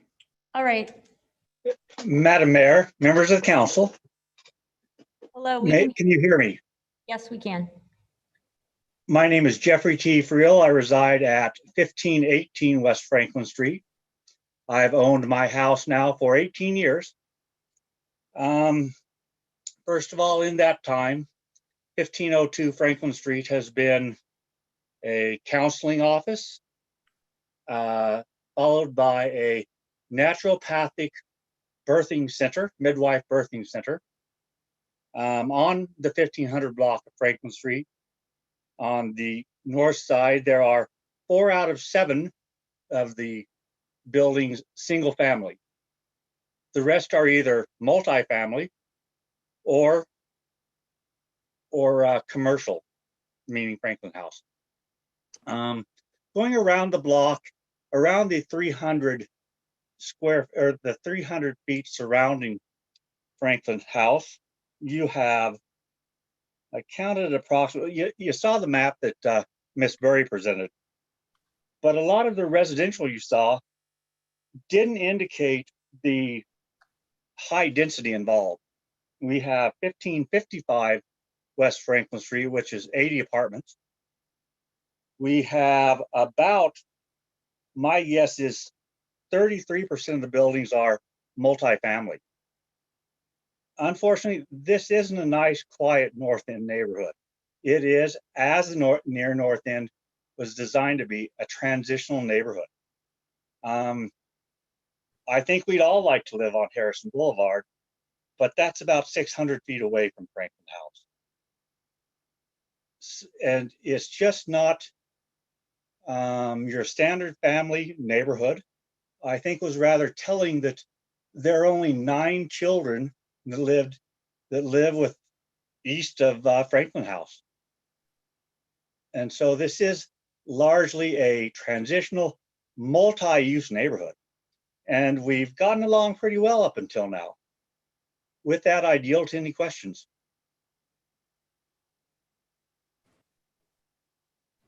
Any questions for Mr. Friel? Madam Mayor, Yes, go ahead. I don't want to presume to know, but I'm hearing in your testimony that you do not oppose the beer garden. No, I'm in favor of it. Thank you. Madam Councilwoman, it fits in with a vibrant North End. And I think that if there were a lot of complaints out there, we would have heard a lot of police filings, which there really hasn't been that many.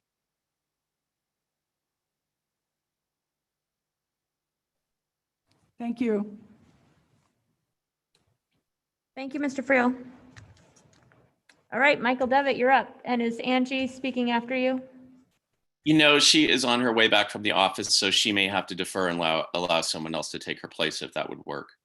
Okay, sure. Thanks. Go ahead. Madam Mayor and honorable council members, my name is Michael Devitt. My wife and I have lived at 1402 West Franklin Street, along with our 2 children who attend North Junior High and Boise High School.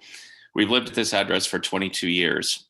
And despite what you were told earlier this evening, we live within the 300-foot radius, and Jen did not speak with us about this new proposal. I've previously detailed before both City Council and Planning and Zoning Committees the negative impact the Franklin House Bar has had on the quiet enjoyment of our property. A bar is a nuisance, both in the literal and legal sense. It is for this reason that a bar is specifically prohibited in our neighborhood's R3 zoning. We all know this. It's frustrating to think of the hundreds of hours that my wife and I and our neighbors have spent researching Boise City Code, interviewing people with expertise in these areas, speaking with attorneys, and preparing testimony to testify before powerful people like yourselves, simply to protect our neighborhood from a business that is already expressly prohibited in R3 zoning, a bar. The Franklin House submitted 65 signatures purporting to support a bar in our neighborhood. Of the many signers that I spoke with, one understood that the bar was illegal.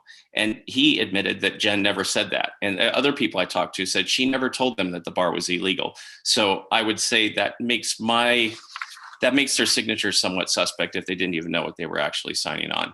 Council gave Franklin House the opportunity to demonstrate good faith and integrity by working with Cody Riddle to mitigate the negative effects of a bar on our neighborhood, despite the fact that a bar is still expressly prohibited in an R3 zone.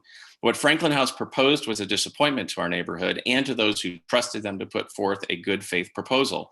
This proposal protects nothing but Franklin House's bottom line. The mitigating effects are minimal at best, and most significantly, it brings Franklin House no closer to meeting the 6 required criteria for a special exception. Not one step closer. Let's be completely honest. The Franklin House is still a bar in a zone where a bar is specifically prohibited. No honest person can argue that Franklin House meets the criteria required for granting this conditional use special exception, period. Others have said this is a square peg that Ms. Burry is asking you to pound into a round hole. And for what? Her profit. At what expense? The peace and character of our neighborhood, and this is important, a fair and honest application of Boise City Code. Please respect Planning and Zoning's consistent recommendation. Vote to deny this conditional use permit special exception for Franklin House. I thank you for your time and your patience. Thank you, Michael. Good to see you. And I trust that we're safe to imagine that Angie agrees with you. Yeah, but much more eloquently. Okay, so noted.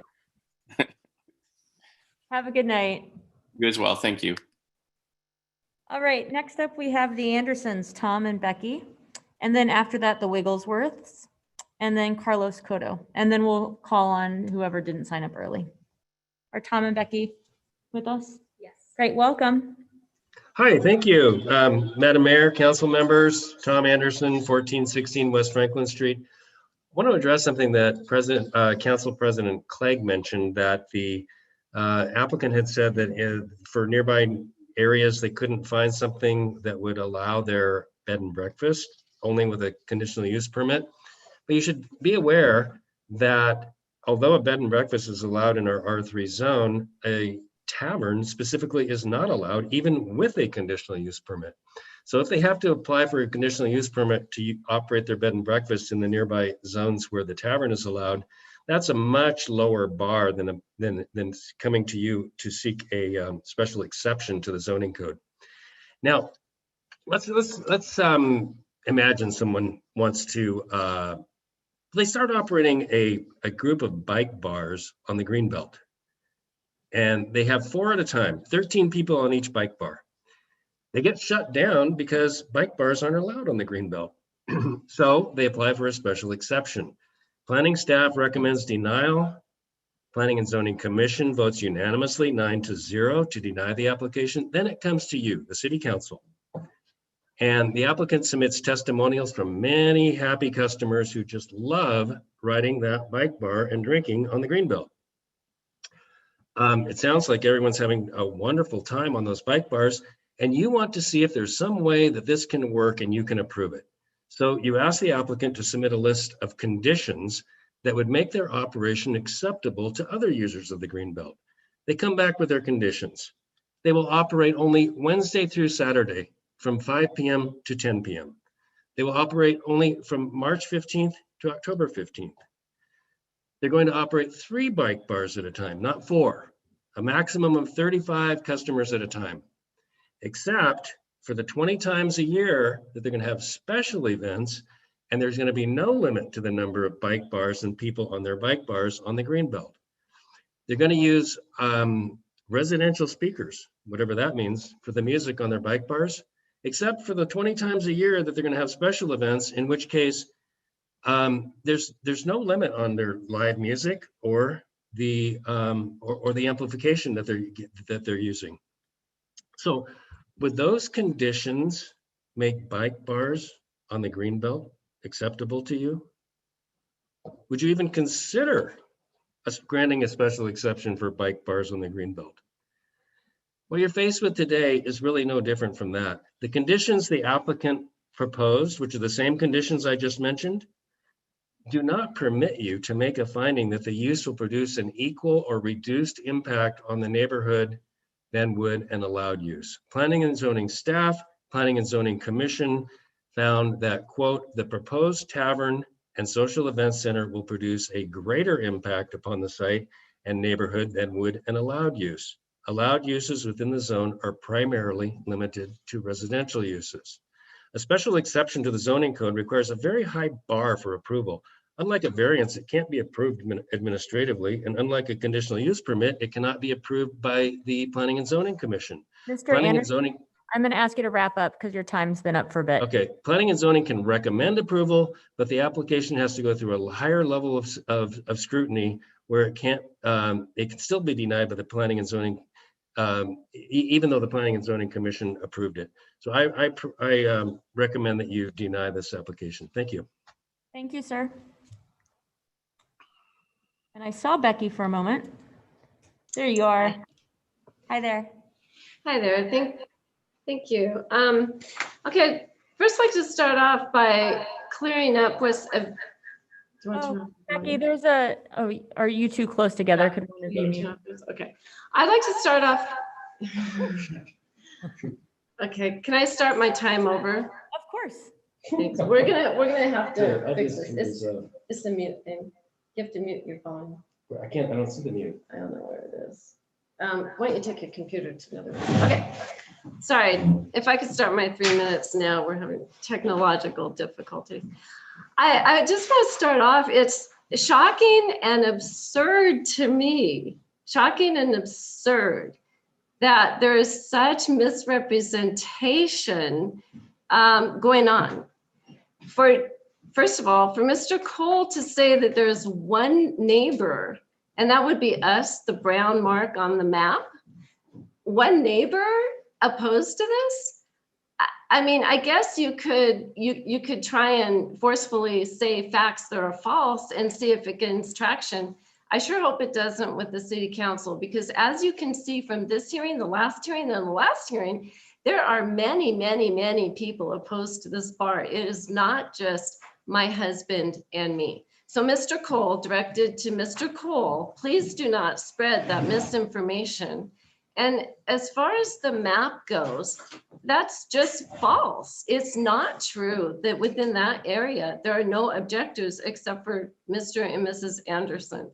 As you can see, Jack Challenger, who lives next door, has submitted comments. He owns the commercial or the office building next door. He's opposed to it. Mike Devitt's opposed to it. Angie Devitt. We've all submitted comments. So let us start with a foundation of truth, please. Please, let's not spread misinformation. Let's please start with the truth. It's very frustrating to deal with misrepresentations. Now, I want to start out by saying, you know, the fifth criteria, which was discussed, I think, by a couple council people, this is pretty clear. All over town, you see hotels and bars that are permitted in zones. In this case, we have a bed and breakfast and a bar. To say that that's not permitted in the immediate neighborhood is crazy, because with the CUP, yes, it is permitted. And do they have to, does the zoning code require under that fifth criteria that something be on the market? Heck no.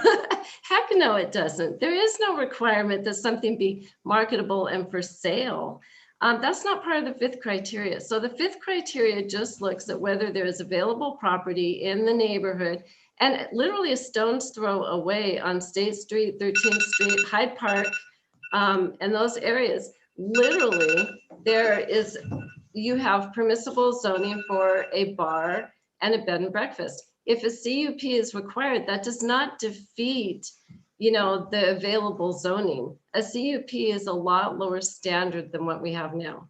So the city council we have elected our officials and entrusted you to enforce the zoning code. We've relied upon the zoning code in buying our properties. And to be arbitrary and capricious and trying to get to yes, just because some people like to drink in a backyard setting, is not okay. It's not an okay way to look at the zoning code. You are entrusted officials, and we have trusted you and elected you to enforce the code and what it says. This cannot go through because exception number 5 cannot be met. It just can't. You know, the other thing I want to say is this is no TRICA. This is not TRICA. TRICA has a good cause, and I can see more attention being given to TRICA, where you teach kids art for a nonprofit. This is you're not hearing profit bar. But it's a bar in a neighborhood. So, you know, it doesn't meet the criteria. It doesn't meet the public purpose.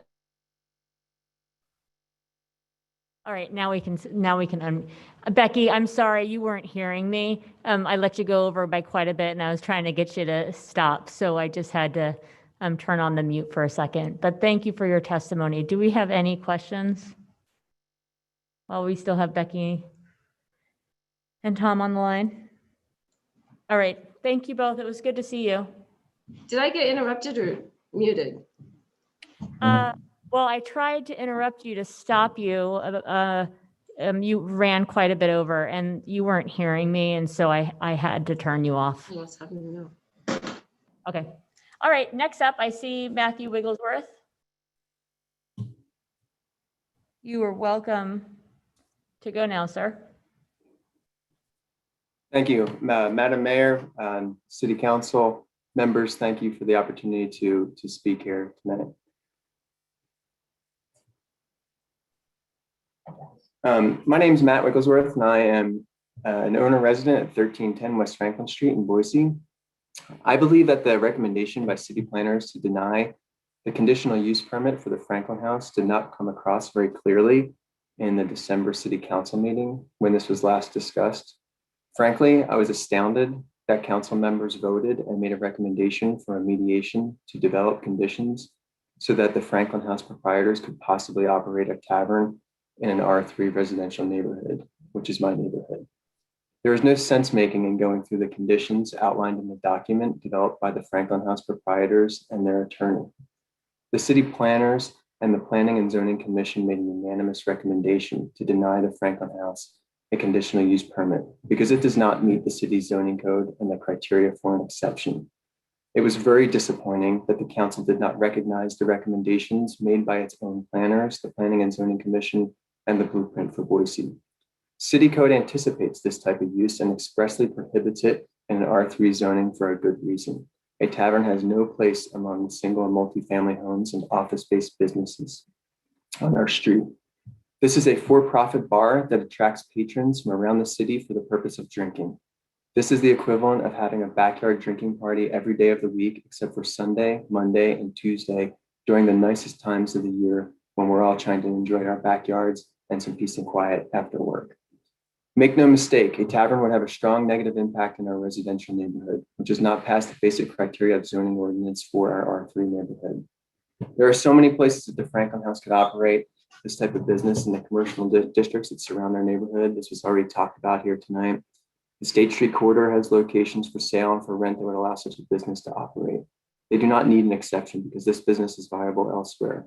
They made a poor decision in their planning for this business, and it expressly prohibits it in code. While it's unfortunate for the proprietors, it's not something that we as residents on our street and neighborhood should be responsible for.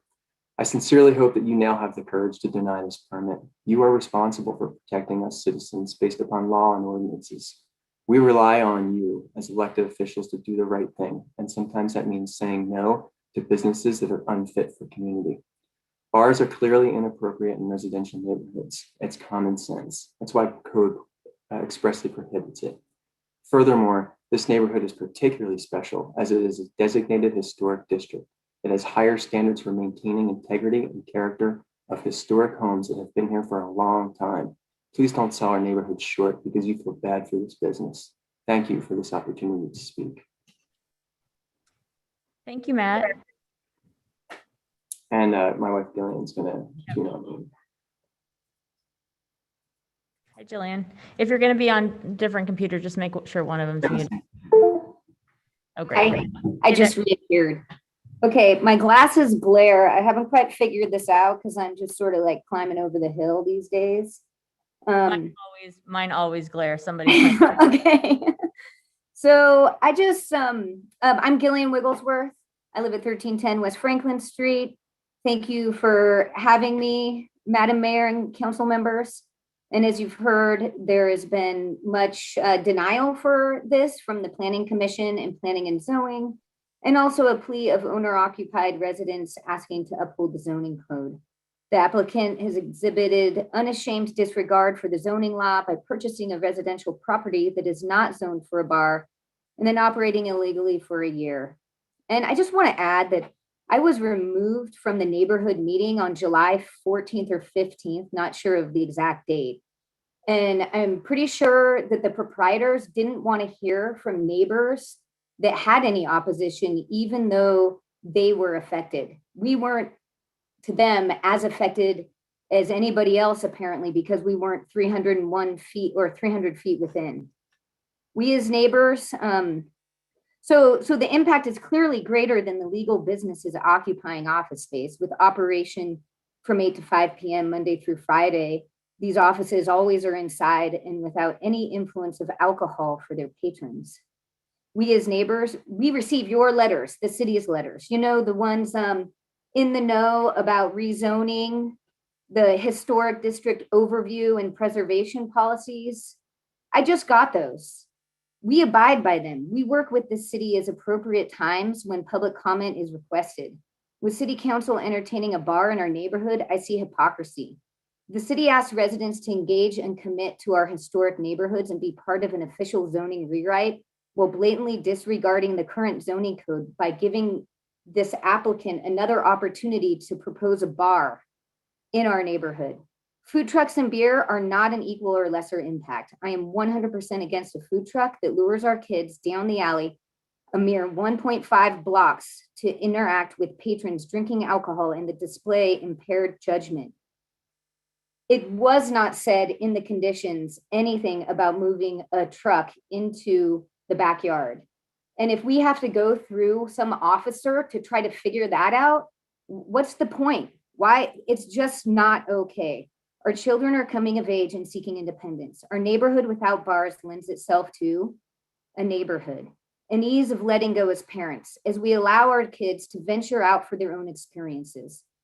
Here, I'd like to read what a student wrote on the atmosphere of North Junior High, which is just a mere 1,000 feet away from the bar. The north end of Boise surrounds the school on all sides, a veritable fortress of backyard gardens, overgrown ivy, and free spirits. It is a distinctive neighborhood that has influenced the school in certain not unwelcome ways. For instance, a community garden is one of the first sites that greets the students and their parents when they drop them off for the day. Likely a sight many students have seen in their backyards or neighborhoods, considering the North End is infamous for its community gardening. Gillian. During the hallways, the school feels just like an extension of the neighborhood it dwells within. The influence immediately obvious to those who see them. So I Gillian, asked City Council, do we want community gardens to influence our neighborhood and schools or backyard bars? Please deny the applicant. Your time is up. Thank you. Any questions for the Wigglesworths while we still have them? All right. Thank you both. Next up is Carlos, right?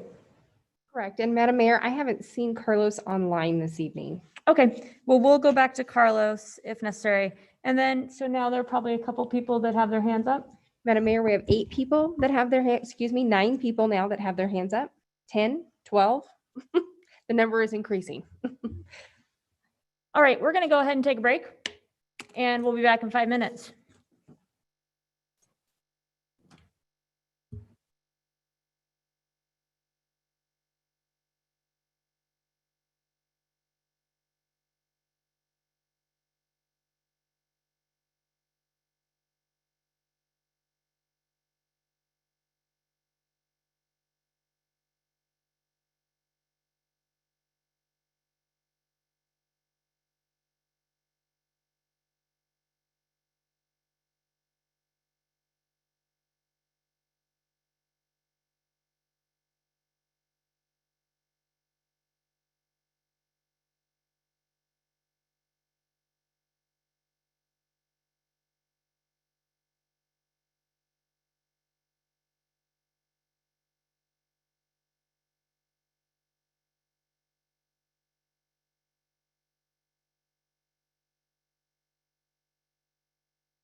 Hi, everybody. We'll go ahead and get started. Just before we start, a couple things I want to say.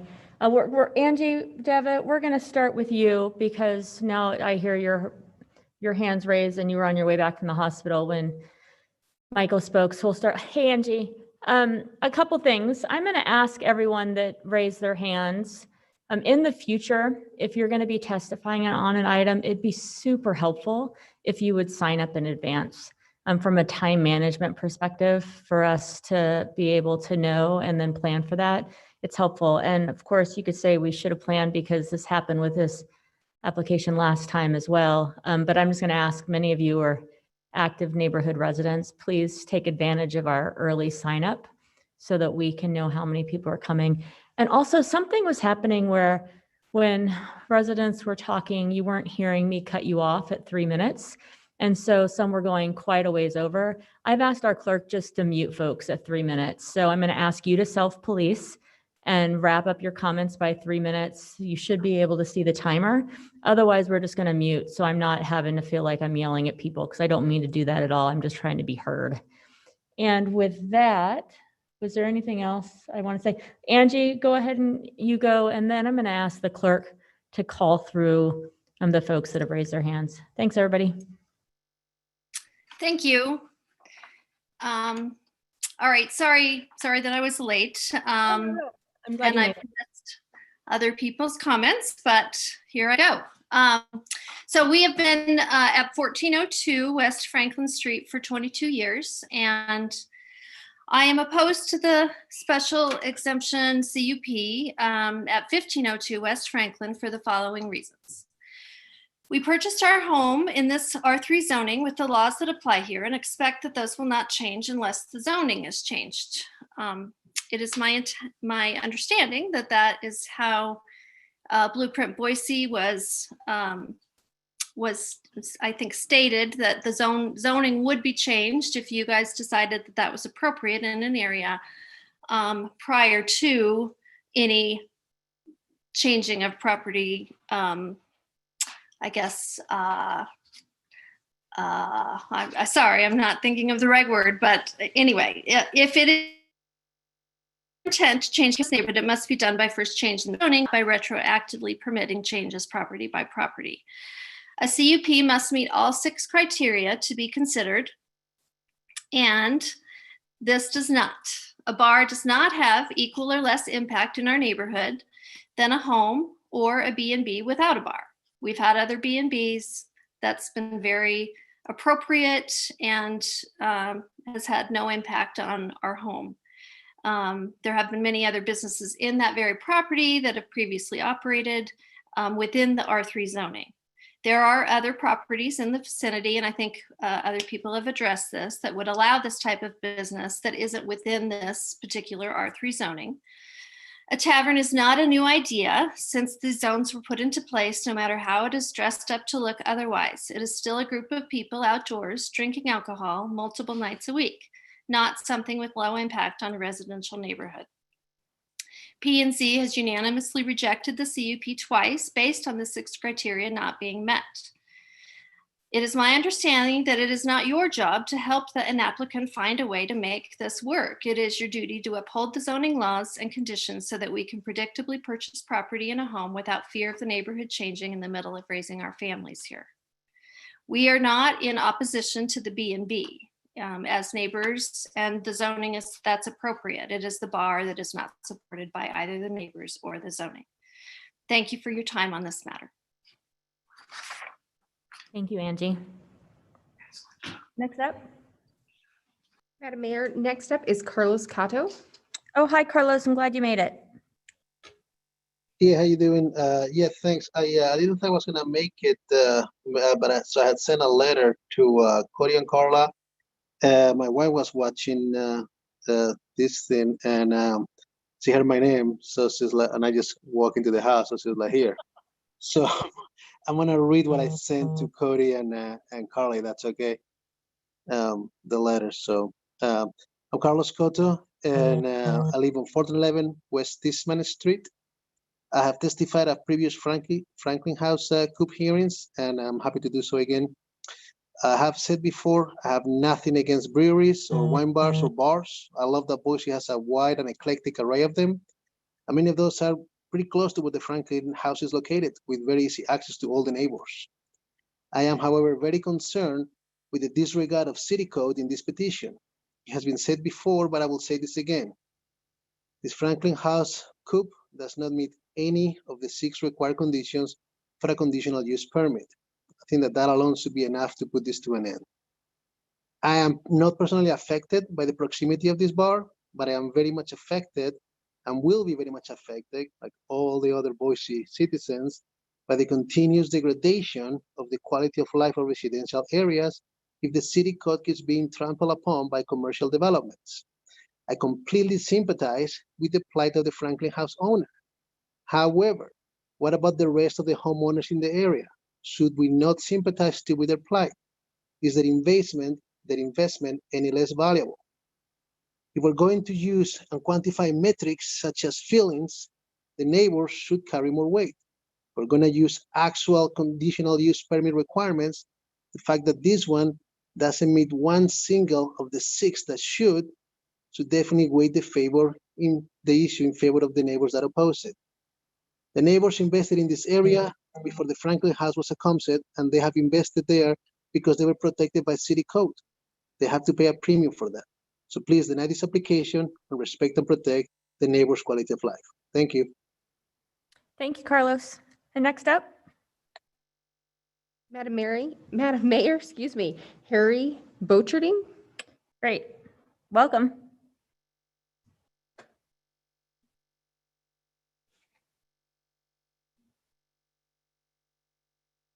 You there? Harry should have access, yes. Harry, you can go ahead. All right, let's move to the next person. Harry, you can go after them. Okay. The next person, Molly O'Leary. Hi, Molly. Molly O'Leary, if you can hear me, you're up.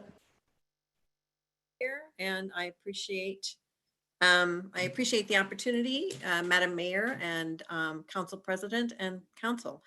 I just want to quickly note that I think really it's become very complicated, but it's really very simple. And it sort of is captured in the opening lines of the staff memo that was submitted for tonight.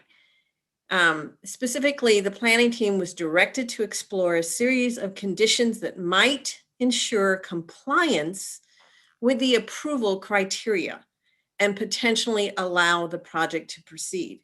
Well, as the staff noted in their report to the council, they were not able to come up with conditions that would ensure compliance with the criteria. So the criteria stands, it remains in place, and the conditions that were proposed didn't get them over the goal line. And so that's really kind of where we are. We can go on and on and on about this, but at the end of the day, legally, that's where we stand.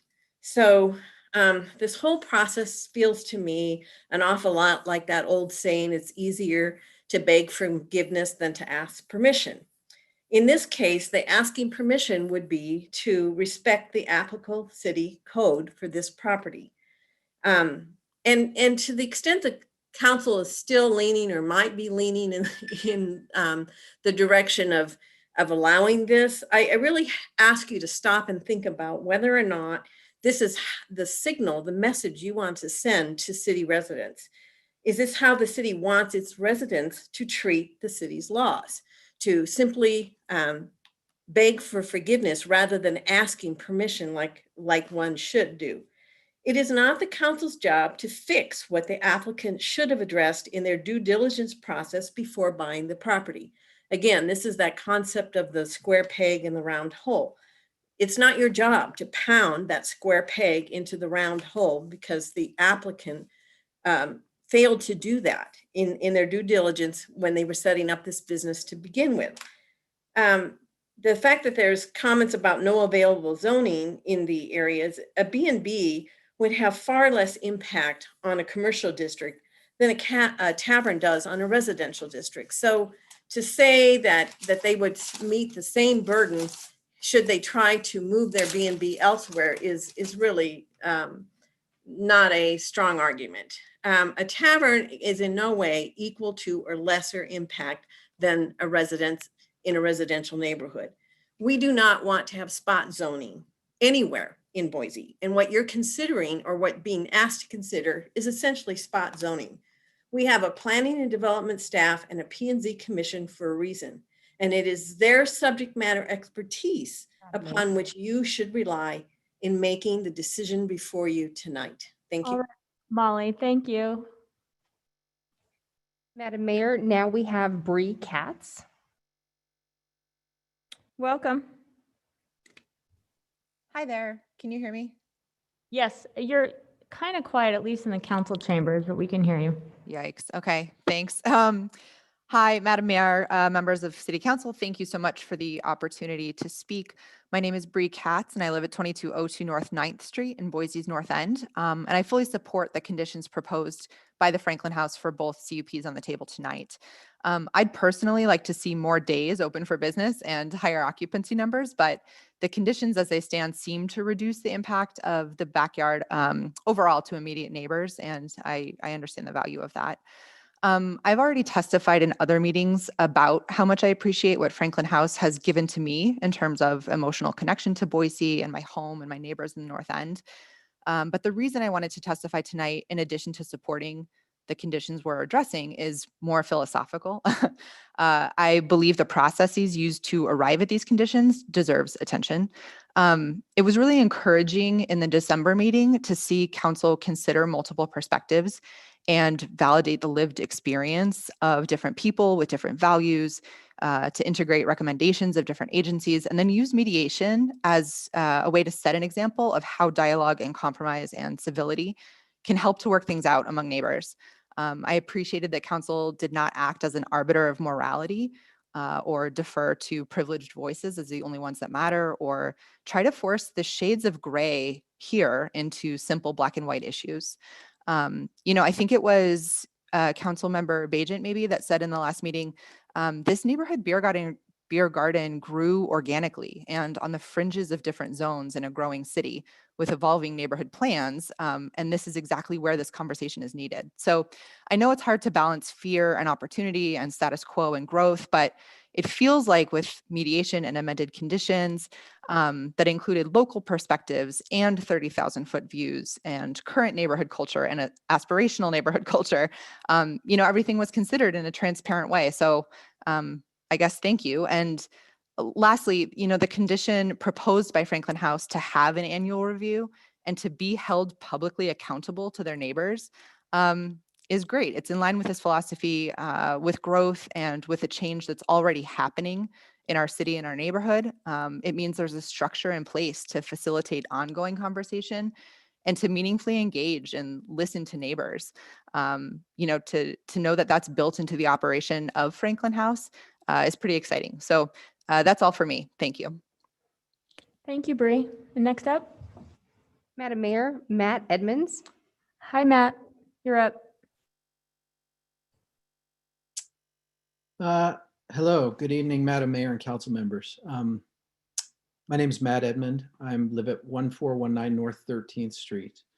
I may have a somewhat unusual perspective on this project, as my family and I have lived directly across the street from the Hyde Park Pub for about 12 years.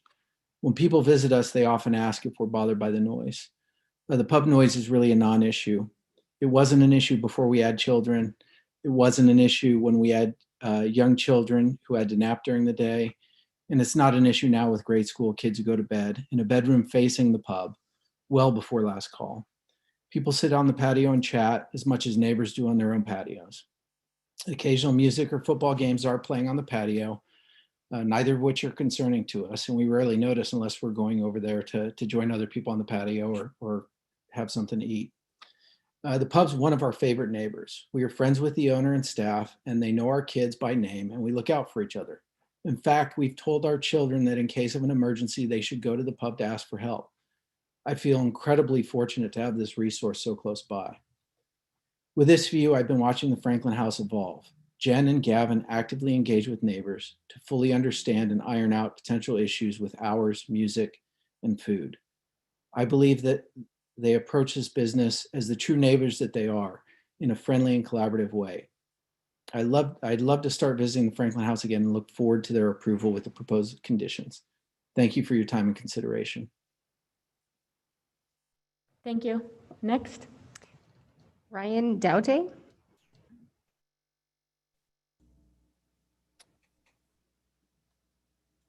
Hi, Ryan. Hi, Madam Mayor, Honorable Council. Oh, Ryan, we had you, and we've dropped you.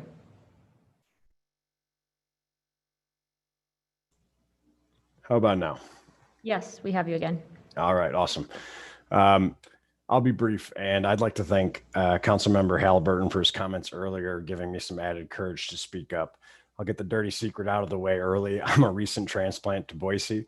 My name is Ryan Doty. My son and I Ryan, we need your address for the record. live here at 307 North Whitewater Park Boulevard at the Whitewater Apartments. He attends North Junior High and currently attends Boise High. We moved here from Detroit, Michigan a year and a half ago, looking for a safer, stronger community that I could raise him in. And I wanted to voice my support for the Franklin House and how it embodies what makes Boise such a wonderful place to live. I take issue with the insinuation throughout the evening that the operation of the Franklin House is a risk to children in some way. On the contrary, as a full-time single father for over a decade, I've been searching for a home to purchase specifically near the Franklin House because of the sense of community that it fosters and the lifelong friends that we both made because of its existence. Taking aside the fact that the property is in a transitional zone, my admittedly anecdotal experience as a resident of Boise is that the owners and patrons of the Franklin House are respectful of the neighborhood. They provide a wonderful location for neighbors and residents to commingle and form a sense of community, which with Boise's rapid growth is really important for outsiders who sometimes aren't felt as welcome when they come here. So that was it. I appreciate your time, everybody. I just wanted to voice my support for that community. It's a wonderful place and a very safe and welcoming place. Thank you. Thank you. Madam Mayor, Yes.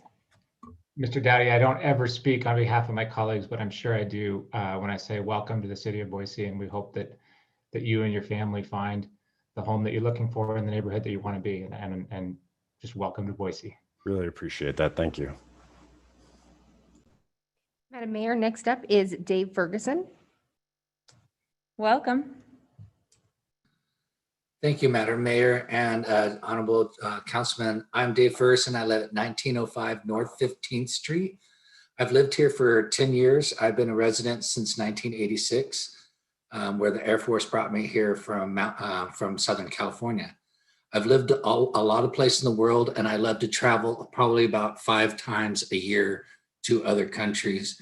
But I love coming back to Boise because out of all the places I lived, I love coming home just as much as I love going on vacation. And I've never lived on a place that is like that. And I ride my bike quite often, my bicycle, not nearly as much as Jimmy, but a lot. And I ride down what I call the highway of the North End, 15th, all the time. And it's not a quiet street. And it's one of the fastest driven streets around. They've just recently lowered the speed limit.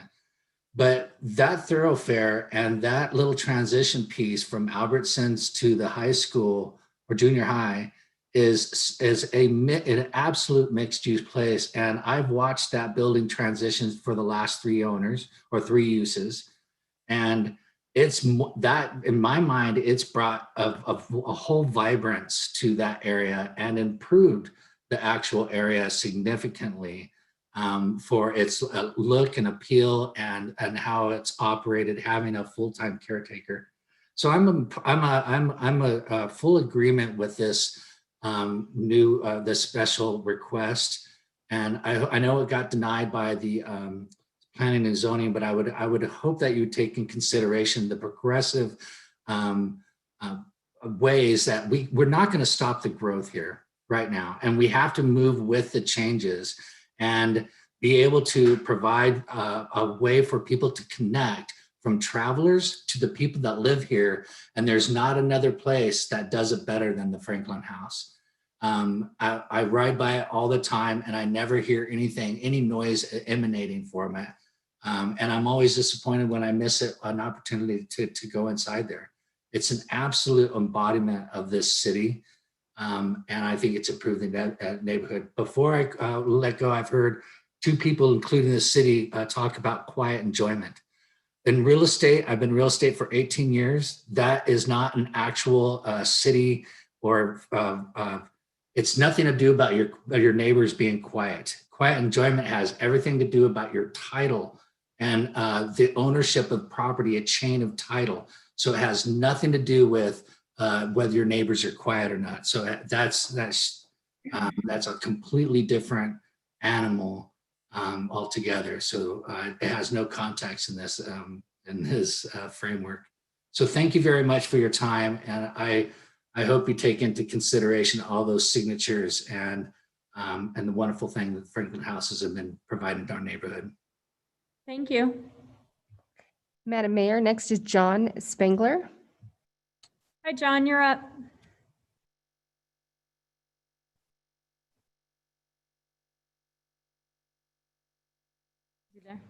John, you should be able to unmute. Yep, sorry about that. Madam Mayor, City Council members, my name is John Spengler. I live at 1003 West Fort in the near North End. I'd like to take a quick tangent and congratulate the City Council and the city for an unbelievably thoughtful partnership on the Orchard Street project. You picked a world-class partner with which to work with on such an important project, and it's really groundbreaking what you guys are doing. Jay Fisher is one of the most thoughtful stewards of growth that I have ever witnessed. All of their projects in the Salt Lake City area that I'm familiar with are created to seamlessly fit into the neighborhoods that they are in. So congratulations to all of you for driving that project. In contrast to the thoughtful approach of the Orchard Street project, ad hoc or bespoke approaches to zoning and growth do not work and are not allowed for a reason. Working together with thoughtful partners works. Rewarding bad behavior after the fact fails. The ad hoc bespoke approach will fail dramatically as inappropriate developers inevitably follow the population growth to Boise. We entrust our city leaders to follow and enforce and implement zoning laws. To make exceptions to these laws, there are procedures that must be followed. In this case, or in the case of this special exception, there are specific criteria that must be met in order to grant the special exception. Those criteria have not been met, and City Council has a duty to implement what is set forth in the code. Planning and zoning unanimously found that the criteria were not met. As such, they did what they were required to do. Staff found that the requirements were not met and responded as such. City Council shares that same duty to follow the code, regardless of how fond people might be of the project. So I oppose the concept of not following the code to approve projects ad hoc after the fact. And I would like to really thank the council for driving projects to our city like the Orchard Street project. And I would like to thank you in advance for following the code here. If this does happen to be a difficult decision for you, because you embrace this property and you're a fan of it, I then especially thank you for making the difficult decision to uphold your duty as elected officials. So thank you very much. Thanks, John. Madam Mayor, Ben Hart. Hi, Ben. How's it going?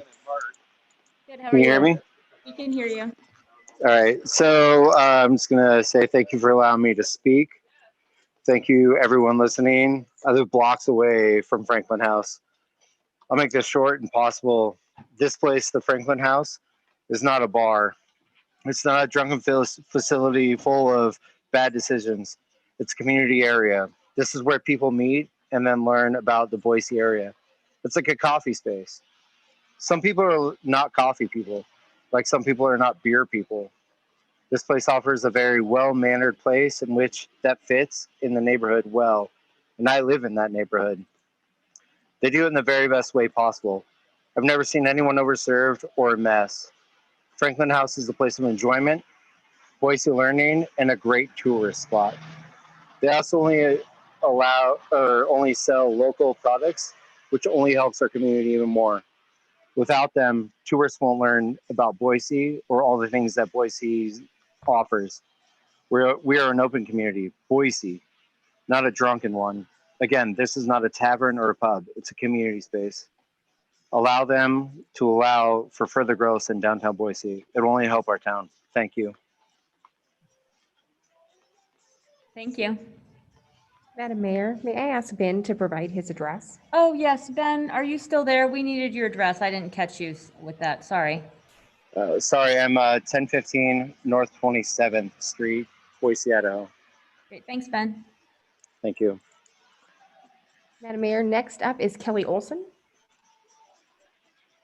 Thank you. Madam Mayor and City Council members, my name's Kelly Olson. I live at 1307 North 13th Street, where I own my house, and I have resided here for 33 years and have a lot of firsthand experience with Hyde Park, where today we have 10 establishments which serve alcohol. And most of them operate responsibly, but within every year, pretty much every year, you can check the police records. We have multiple cars that are parked along 13th Street that get hit. And it's usually a hit and run incident. And most of them are traced to people who've been visiting Hyde Park. And they leave those establishments probably with too much alcohol. So, you know, there are impacts in these residential neighborhoods. I'm opposed to the proposed conditional use permit for all the reasons that the nearby neighbors have already stated. You know, first and foremost, your Planning and Zoning Commission and your own staff have clearly shown that this application, even with the revised conditions and concessions, does not meet all 6 criteria for a special exception to the R3 zoning code, which explicitly prohibits this use. These neighbors have presented very eloquent and sincere arguments why you should follow your own rules and deny this application. I want to stand with these neighbors for the integrity and the character of our historical neighborhood. As one of my wise neighbors puts it, we're pro-neighbor, pro-neighborhood zoning, and pro-safe streets. And what you're introducing here just doesn't meet all of those criteria. So I want to ask you tonight, what do you value for Boise residential neighborhoods? Your own pronouncements and your website state that you aspire to make Boise the most livable city in the country. I really don't think a backyard beer tavern and food trucks in our alleys gets us there. Much has been said about Boise Comprehensive Plan's mixed use designation, but I can't believe that mixed use implies that all uses are appropriate in all residential neighborhood situations. Surely growth, which we know we're experiencing, rapid growth, does not mean that we want to see backyard beer taverns and food trucks up and down these small residential neighborhoods. So I ask you again, what do we value for Boise neighborhoods? Thank you. Thank you, Kelly. Next. Madam Mayor, Alexa Reutemann. Hi, Alexa, welcome. Hi. Sorry, I wasn't expecting to go just yet. Alexa, will you talk a little bit more, perhaps either louder or more closely to your phone? You're pretty faint. Okay, can you hear me? That's better, yes. Okay. Okay, thank you, Madam Mayor and City Council members. Sorry, I'm a little nervous. This is my first time doing this, but my name is Alexa Reutemann, and I'm a renter at 1514 West Washington Street. I just basically want to let you know that I moved here from Sun Valley, Ketchum area about a year and a half ago to attend Boise State for urban planning and community development. Once I moved here and realized that I was a half a block away from Franklin House, I became really excited to know that this new community that I was a part of was cultivating such awesome and wonderful experiences already with travelers, as well as the community outside the area. I do want to point out, I don't want to take up too much time, but I do want to point out some things about transitional use areas and mixed areas. I know just another block, half a block away from me, there is a building that is being permitted to build where the Shell station is. That is going to increase traffic by exponential rates, I'm sure. Also, not to mention the Boise High School when they have their football games. That is incredibly loud every weekend, but it's also about community and having that within our new little neighborhoods that keep popping up. I've lived in Portland. I've lived in New York City. I've lived in a small town called Arcata in northern Humboldt.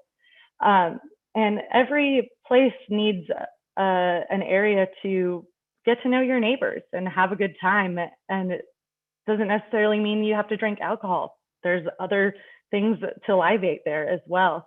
So I won't take up too much of your time, and I really appreciate you hearing me out and the fact that I do approve this for sure. Thank you so much. Thanks, Alexa. Welcome, and you did great. It looks like there's a question though from Councilmember Sanchez. Thank you, Madam Mayor.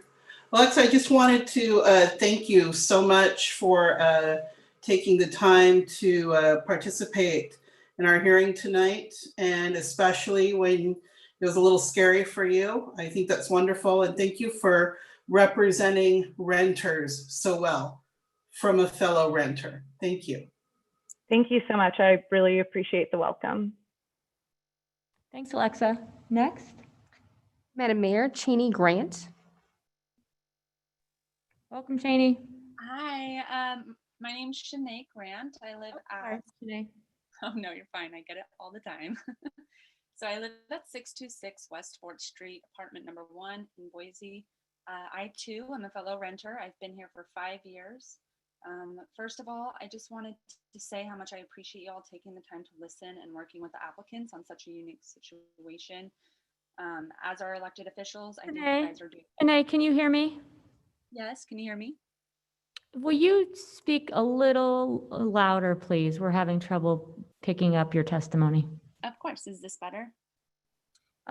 Maybe a little bit more. Okay. Oh, that's so much better, Shanae. That's perfect. Okay, perfect. All right. So I just wanted to say I think you all are doing an amazing job as our elected officials and taking the time to really listen and working with the applicants on such a unique situation. So thank you on that. I have read the terms set forth by the applicants and think they've done really an amazing job at working with the community and adapting to what seems to be a gray area from my understanding and kind of accommodating them. One of the reasons I do love Boise is for the sense of community that we have here, and hopefully it still remains, luckily it still remains right now.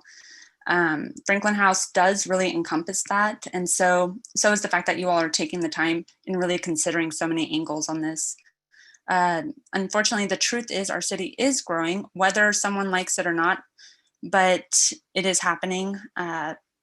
I think that if our city is going to grow with owners that are like Jen and Gavin and businesses that are like Franklin House that are so welcoming and opening to the public, newcomers, people of all walks of life, then I, for one, am completely for our city growing. And I think we need more people like that. So for me, I am completely for the conditions proposed and appreciate your time and consideration in hearing me today. Thank you. Thank you, Shanae.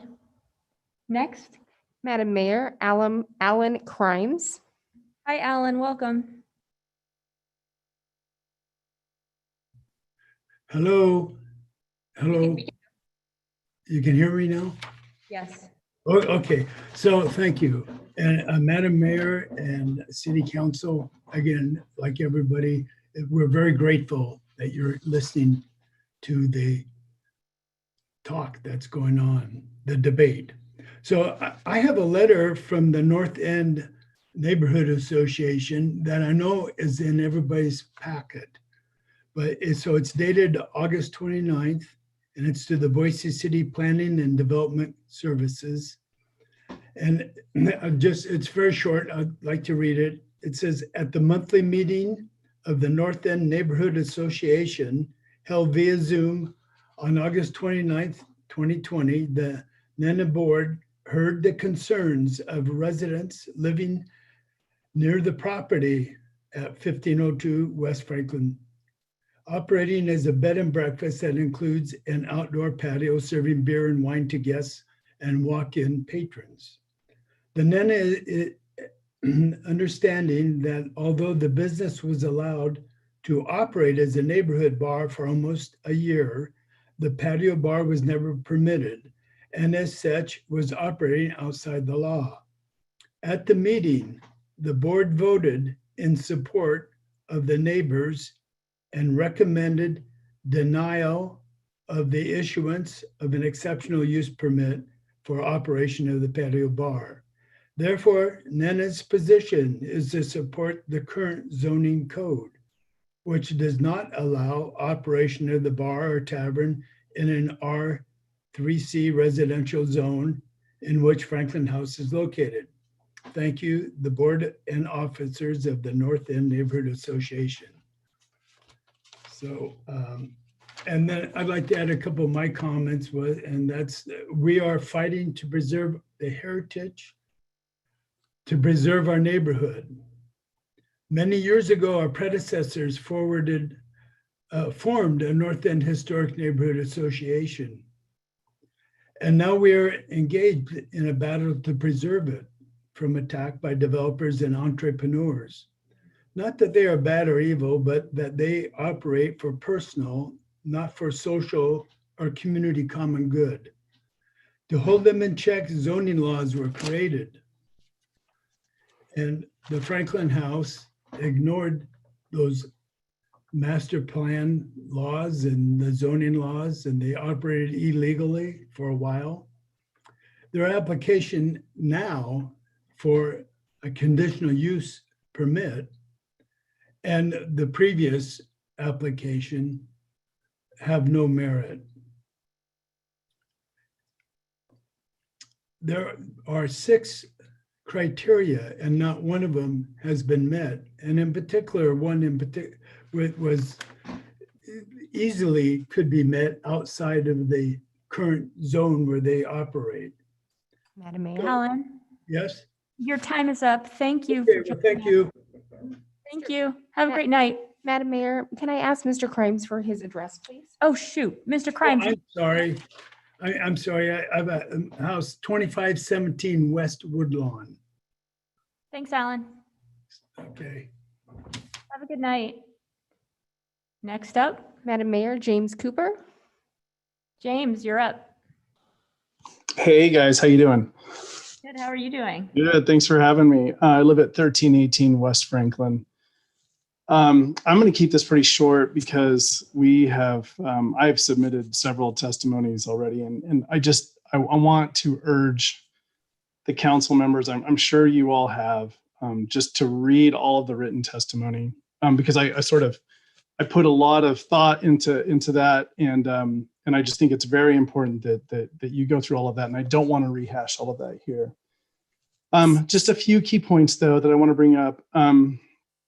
I heard tonight several people talk about sort of the subjectivity of the bar and the fact that it's unique and somewhat special. And I would like to maybe oppose that a little bit and say, I don't think it's subjective at all.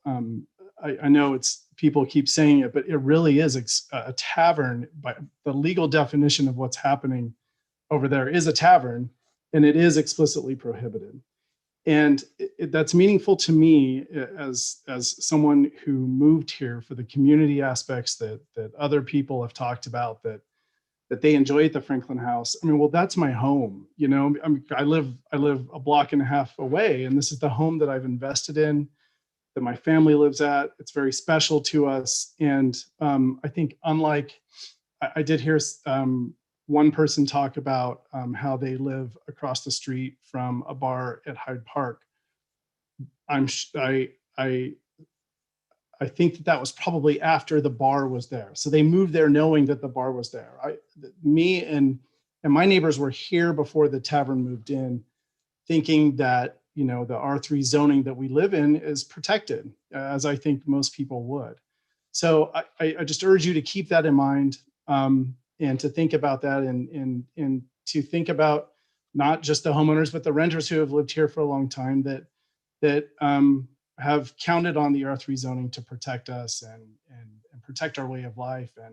And I know that the zone, there's a thin margin between the State Street corridor and more commercial corridor and the more residential area, but it's a very special zone, and I think it's what we love about this place. And that comes with the protections that the zone provides us. So please consider that, and thank you for your time. Thank you. Mr. Cooper, next up. Madam Mayor, next up is Harry Borcherding. I didn't catch your last name, but Harry, you're up. Welcome. Is he there? Hello, can you hear me, please? Yes, we can hear you. I tried to speak earlier, but I guess I couldn't get the microphone going. Oh, great. Thanks for sticking it out. Yeah, no worries. My name is Harry Borcherding. I live at 1424 West Franklin Street, which makes me a direct neighbor towards Franklin Home. I'm going to speak quickly because I have a lot of things I want to say. I've been listening very carefully, and while I appreciate the opinions of all my neighbors, out of all the people that have spoken, I have heard 9 that I would actually consider to be neighbors. By that, I mean living within a 10-block radius. 1310 West Franklin Street, 2 people spoke against that, which is one entity, one home, 9 houses, 2 streets in between, including 15th Street. 1308 West Franklin, 2 people spoke, 1 entity, 8 houses, 2 streets in between, 15th Street included. 1318 West Franklin Street, 7 homes in between, 2 streets, including 15th Street. 1402 West Franklin Street, 5 homes in between, including 15th Street. My point with saying this is, yes, it's fine that our neighbors can express any concerns they have, but honestly, I could scream out of my house facing 1310 West Franklin Street, which is 9 homes away, and yell their names, and they would never hear me. That's just the truth. That's just distance. The one exception would be my next door neighbors, the Andersons, who live at, I believe, 1416. So my point is that while we can have some concern with change or growth, it's a little unfair to say this directly impacts me. If there are people over there being responsible, and we would hold, and I would hold the business owners at Franklin House responsible for that, I'm barely going to hear it, much less people that are 9 homes away. And I think that should matter as far as the weight of the arguments. The other thing that I've heard a lot about is I've lived here forever. This is the way it is. I don't want it to change. I can appreciate a sense of self-entitlement. That's excellent. But people that are self-entitled should not go ahead and expound that onto people outside of them. By that, I mean, somebody that lives next to me might feel like they've lived here for 20 years and they're entitled to a certain way of life, but that doesn't mean I think they are. As a matter of fact, I think there would be a mutual compact that if you live in a city with a growth, that you're not going to really be able to say, I don't ever want this to change. In the next 10 years, Boise is going to change in a way with population growth that's going to blow all of our minds. There is no way to stop that.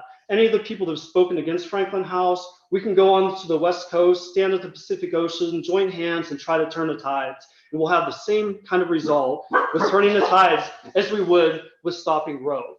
So I think that we have to be a little more flexible with the idea that, yeah, there's codes and we need to follow that, but also there are exemptions and there are exceptions. When we have a good neighbor and responsible neighbors like Franklin House, I think we need to consider what this is, what they offer, and what they bring to the table, and not just get locked into our ways of, I've lived in paradise for 20 years and I don't want my paradise to change. I'm sorry, I've lived here for 4 months, and I feel like my property rights are the same as anyone that's lived here any amount of time. Thank you for your time, Council.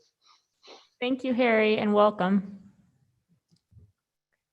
Madam Mayor, I have no one else with their hands raised to testify. All right. Well, thank you. We're gonna ask the applicant, right? Yes, the applicant now to join us again for a rebuttal.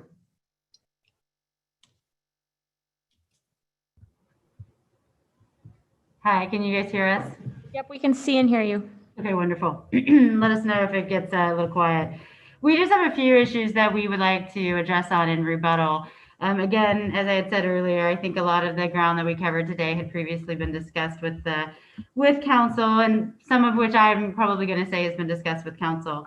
We want to make clear that, and in agreeing with statements that were made earlier, we understand that we're not asking for a rezone. We are asking for a conditional use permit. And the type of conditional use permit that we're asking for is a smaller subset, I think, of what people are normally used to dealing with, but it is still a conditional use permit to permit uses subject to conditions. I just want to make sure that we understand that we're not asking for a rezone as well. And just hitting a few of the high points that were addressed by the comments. We heard the big one on noise and the concerns of rowdy drunkards in the alley and people on the streets. Again, our primary business is a bed and breakfast, and having the type of crowd that you would see at a Blues Bouquet or the Cactus or any of the downtown bars on a Saturday night, while wonderful, and I've been a patron of them, is not what the backyard is as part of our ancillary use. This is a high-end bed and breakfast with an ancillary use of a beer garden to provide another service. Our guest bedrooms overlook the backyard. So having people that some would maybe tonight seem to suggest were undesirable doesn't support our business, which is why we were able to put these noise limitations in place. I'd also like to point out the same is true with the food trucks. There won't be multiple food trucks as you saw in our conditions. They'd be limited to days of the week, and they'd be limited to the numbers that are here, and they'll also be limited to electric generators, which are much quieter than what you would see in a normal food truck situation. A few comments on the petition. You are correct that we didn't go out and say we have an illegal tavern. What was explained to the people who signed is that we were seeking a conditional use permit to allow for the conditioned use of the backyard as part of the bed and breakfast. Everyone was notified of that, and they were aware of what the conditions were. To say that we purposely excluded residents, maybe there was a misunderstanding, but we took the map that was provided us from the city that showed the 300-foot radius, and those were the residents that we went to. No one was purposely excluded, but we needed to put a limit on who we were going to ask as opposed to going to everyone and stuck with the most directly impacted people. With respect to the continued conversations regarding criteria 5, the zoning, whether the people who testified tonight believe that it would be an easier CUP or an easier process if we were in another zone to try to get a tavern, that is an unknown to us. We know what the process would be to move our primary purpose into another zone, which again, there are no homes available at this time to do that, which does have an impact. And at least one other CUP that's been issued, and I realize that all CUPs are evaluated based on the facts at hand, staff was able to overcome the lack of or the nearby zoning by a finding of there was no availability of suitable buildings in the adjacent zone for the requested use. And that was the Bear Island CUP, which I can provide you the number of, but I only have limited time, so I'll get that to you. Special events were raised, that we were going to have unlimited noise during special events. I would again point out that our conditions say that the TVs would be used during special events. The residential speakers would not be used during the special events, and the TVs would be limited to the same decibel limits that we've proposed for the residential speakers. And to show how serious the Franklin House is about this and the conditions and how we can implement them and how we can be a member of this transitional part of the community, we have suggested not one, but 2 compliance methods. One, the annual compliance method that council has recently approved for another CUP, in addition to using the neighborhood contact officer during the year of the annual review process period to mitigate and mediate any concerns that may be raised by neighbors during that time. using a process that wouldn't put additional undue burdens on staff to oversee our permit. And the last thing I have is, I know that the letter from Nina was just read into the record. We'd like to point out that there was a subsequent letter from Nina submitted in September, which again stated that they support the residential zoning, but without the language after a special meeting was held for our benefit. Again, we respectfully request you to consider our conditions. We believe the criteria has been satisfied, and we would ask that the council issue the CUP in question. Thank you. Thank you. Are there questions before we close the public hearing? Madam Mayor, Yes. a couple of questions of Jen and Gavin. Regarding the special events, as I read it, those could be outside the Monday through Saturday night. And at the number of 20, if those happen primarily during the busiest months, there could be 4 or 5 a month. How did you arrive at the number of 20? Well, we looked at our history with them that we were doing, and we projected based on the entire season because we have all of the. Gavin's got the better answer here. He's talking to me over the countertop. We looked at what we've done in the past, and we kind of looked at how often we had special events, and then we took that and we just kind of projected it over the months that we'd be open from May until October. Okay, thank you. Madam Mayor? Yes. Oh, wait, I actually was wondering if Jen could just answer the second part of the council president's question, which was, by her reading of the conditions, these could be any days. Is that what you intended, or were you proposing that they be on the days that you propose to be open? We would like to have flexibility to either have them on the days that we are open or on a day that we are not open. I think most special events that we've had in the past have happened on Thursday, Friday, Saturday, Sunday. So they're most of them probably going to be overlapping. But if we do get an event that wants to happen on a Monday, that, you know, we would like to be able to do that. Like we did a Wednesday evening going away party for somebody who left their business, right? Like we just, I don't know if you can hear Gavin, but we did a Wednesday evening going away party for someone, but Wednesday is one of our days anyway. Oh, yeah. And to clarify, we would be closed to the public during those special events, so there wouldn't be dual activities for a Right. special event was occurring. Thank you. Councilman President Pro Tem. Thank you, Madam Mayor. So I have a question. Somebody had made mention of there being police reports. Is that true? Has there been police reports made? And if so, how many and what was that about? Yeah, okay, so I guess it depends on how you define report, but 4 times people that spoke tonight called the police, and the police came by and checked our alcohol licensing, noise, everything, and then wrote a report that there was no issues seen. How far apart were those reports made? Do you know?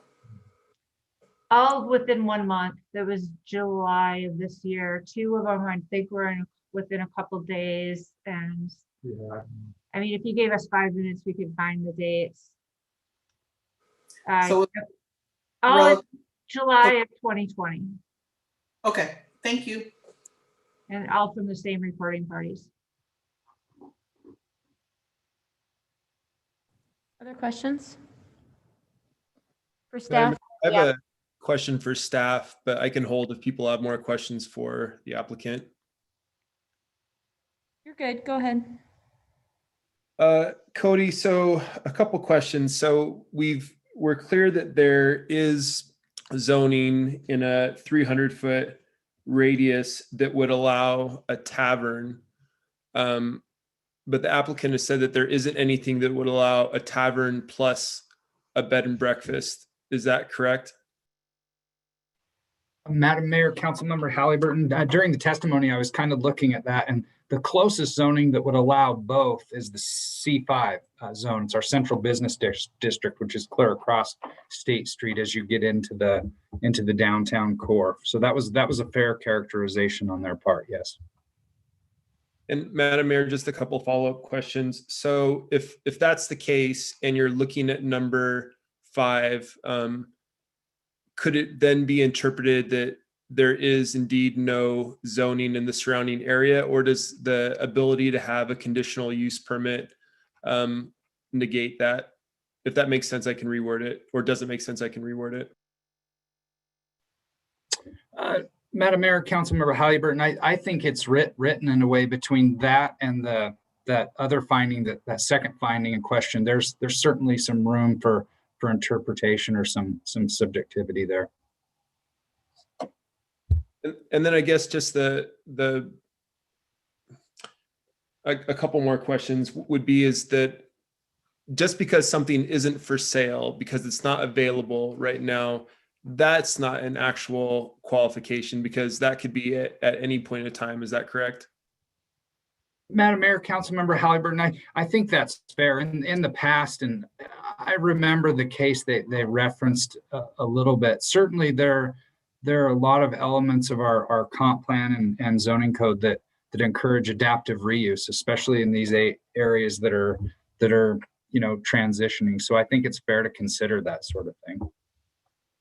Yeah, and maybe I'll just reword that. They said that there wasn't anything else that was available for sale in that area, so that is why section number 5, potentially didn't qualify, is because there wasn't anything available at that time. But that availability, that's not what number 5 is referring to, is it? Madam Mayor, Councilmember Halliburton, no, it's not. But I think they were using that, and they could probably better respond to that. They were using that to kind of summarize just what the availability of zoning, that there wasn't available buildings with the appropriate zoning in the area. And I think that's fair to say. All right, I think that's all I've got for now. Thank you. Others? Madam Mayor, since we're at staff, I had a couple of questions too. Councilmember Halliburton asked the first one about the zoning. I have another one about zoning, Cody. In our use table, it talks about classification of new and unlisted uses, and that it's up to the director to interpret the zoning classification into the classification that it should be placed. You chose tavern. We don't really have much else that fits. The only other item I can find that's even close is a club or a lodge. Did you consider any other zone besides tavern when you tried to assign a use to this? Madam Mayor, Councilmember Clegg, sort of elements of all of those. Honestly, it honestly doesn't fit any of those. I don't think you can say this is solely a tavern. It's not solely an event center. There are events held there, so it's kind of a combination of all of them. Thank you. And then next question about the zoning. As I'm reading our use table and thinking about the Roosevelt Market, for instance, there is not a classification that I can find in our use table which would allow the Roosevelt Market to be reopened as it was, as a grocery and a place that served alcohol in a residential neighborhood, in this case in an R1, I believe, neighborhood. Am I correct on that? Madam Mayor, Councilmember Clegg, that's correct. With something like that, where it's a non-conforming use, that can be maintained. It can also, there's a provision in the code where it can be converted to another non-conforming use of equal or lesser impact with a zoning certificate. And then I believe it states that with the conditional use permit, if it's a greater impact, it can be converted. I think as it relates to this case, where it was an office, it's not really a non-conforming use. Those were those are conditionally allowed in the R3 zone, as we touched on earlier. Yeah, I wasn't trying to make the case that this was similar. I was just trying to understand if we have anything in our zoning code that allows these kinds of uses in residential neighborhoods that we historically had in the neighborhood. And I can't find anything. I just was wondering if I was correct. Thank you. Anything else? Madam Mayor, Yes, go ahead. I have a question for Cody. And maybe it was my lack of reviewing the full record quite as thoroughly as I should have.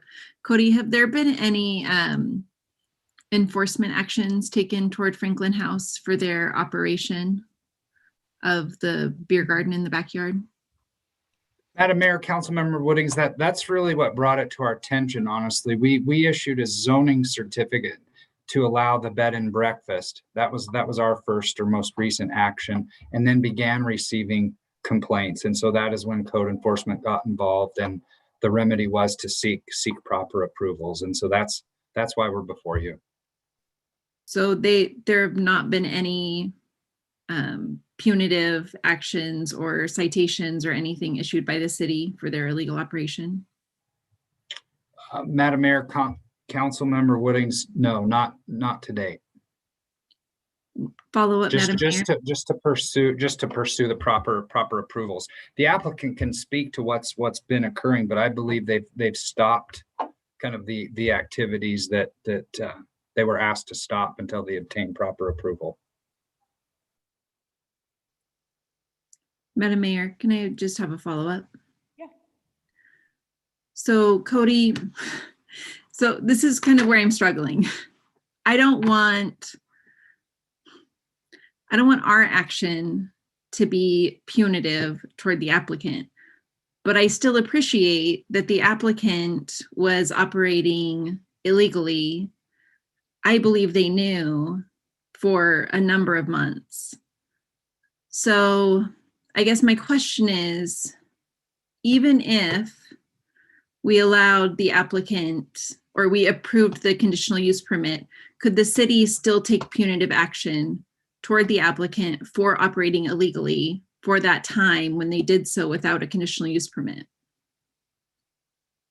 Madam Mayor, Councilmember Woodings, that's probably a question better answered by legal counsel, honestly. Madam Mayor, do we have legal? It's rare that legal would make a determination such as that from the bench. They don't have to. I'm sorry. I know I'm getting into the weeds. It's just that I'm struggling in some ways that. Yeah, no, I understand that. I think that given that you're asking about potential enforcement and the legal arguments that could or could not be made against that, it'd be best that that not be provided just off the cuff from the bench. But perhaps after this hearing, if you'd like to follow up, a more discussion could be had. Okay. Madam Mayor. Yep. Couple more questions. Cody, so at the last meeting, I believe I originally voted against, and it really had to do again with 2 and 5, and under the special exceptions. And so number 2 is the use will produce an equal or reduced impact upon the site or neighborhood that would an allowed use. What are some of the other allowed uses? I know we hear recycling center, but Elaine or Council President Clegg brought it up last time that that's an allowed use in every area. When we're interpreting this, we can interpret of anybody could apply for anything. So it's not what's there right now, it's what it could be allowed to do. And so with the conditions that they've put in place to reduce the amount of people there, to reduce the amount of events, what I'm trying to do in my head is compare what are the other allowed uses, and with the new conditions that they put on them, does it now get closer to some of those allowed uses? Does that make sense? Madam Mayor, Councilmember Halliburton, I believe it does. I mean, there are a range of allowed uses, multifamily residential, you know, and then through conditionally allowed uses, you have offices, childcare facilities, churches, event centers, that, you know, I think it's fair to say that if this is conditioned appropriately, you know, from your perspective, it would be a similar impact. You know, beyond that, just outright allowed uses are really your single family homes, duplexes, and smaller multifamily projects. So that's really what we're looking at. Cody, can you say that last part one more time? So you said that what you're really looking at are those typical allowed uses. Is a special exception for those typical allowed uses, or is it for any of the other things that could exist in R3? A special exception is a use that's not otherwise allowed.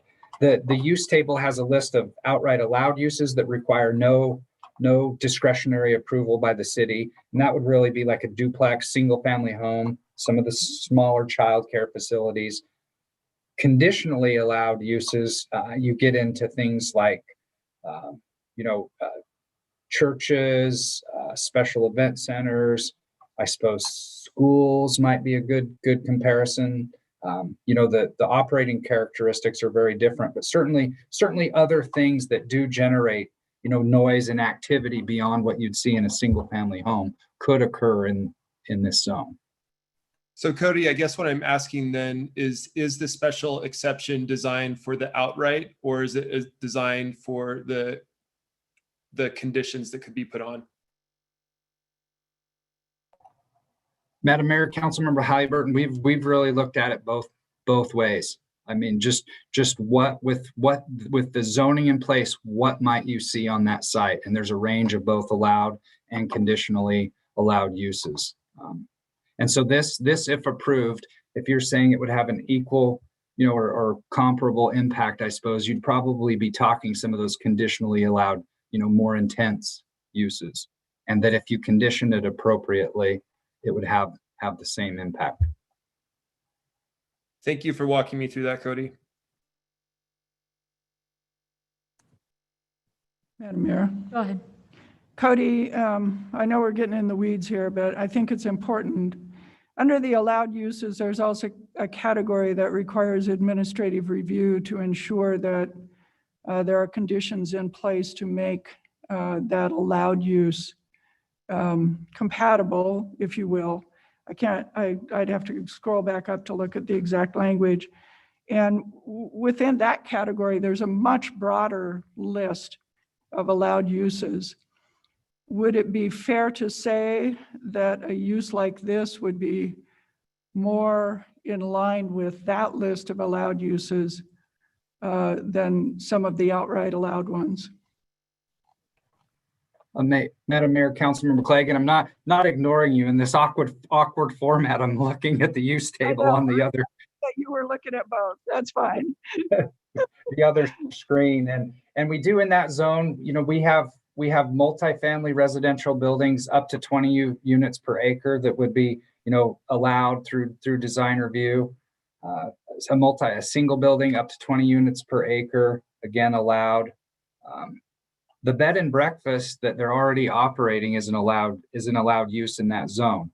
You know, and those can range in size. So certainly a larger bed and breakfast than this could have significantly more impact.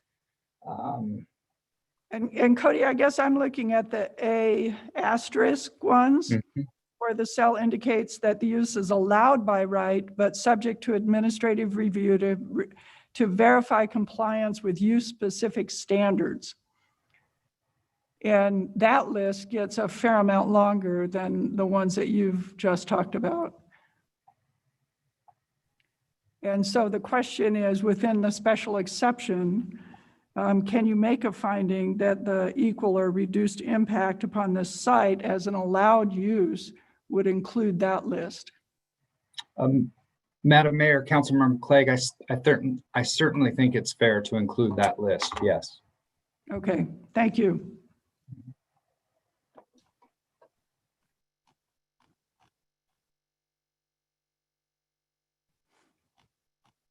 right. Give everybody one last chance and then close the public hearing. Madam Mayor, Yes. I'll take my last chance.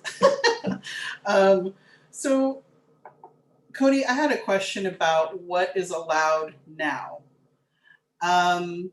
It seems like the beer garden is the part that really has people up in arms. So, you know, they're using their location as a bed and breakfast.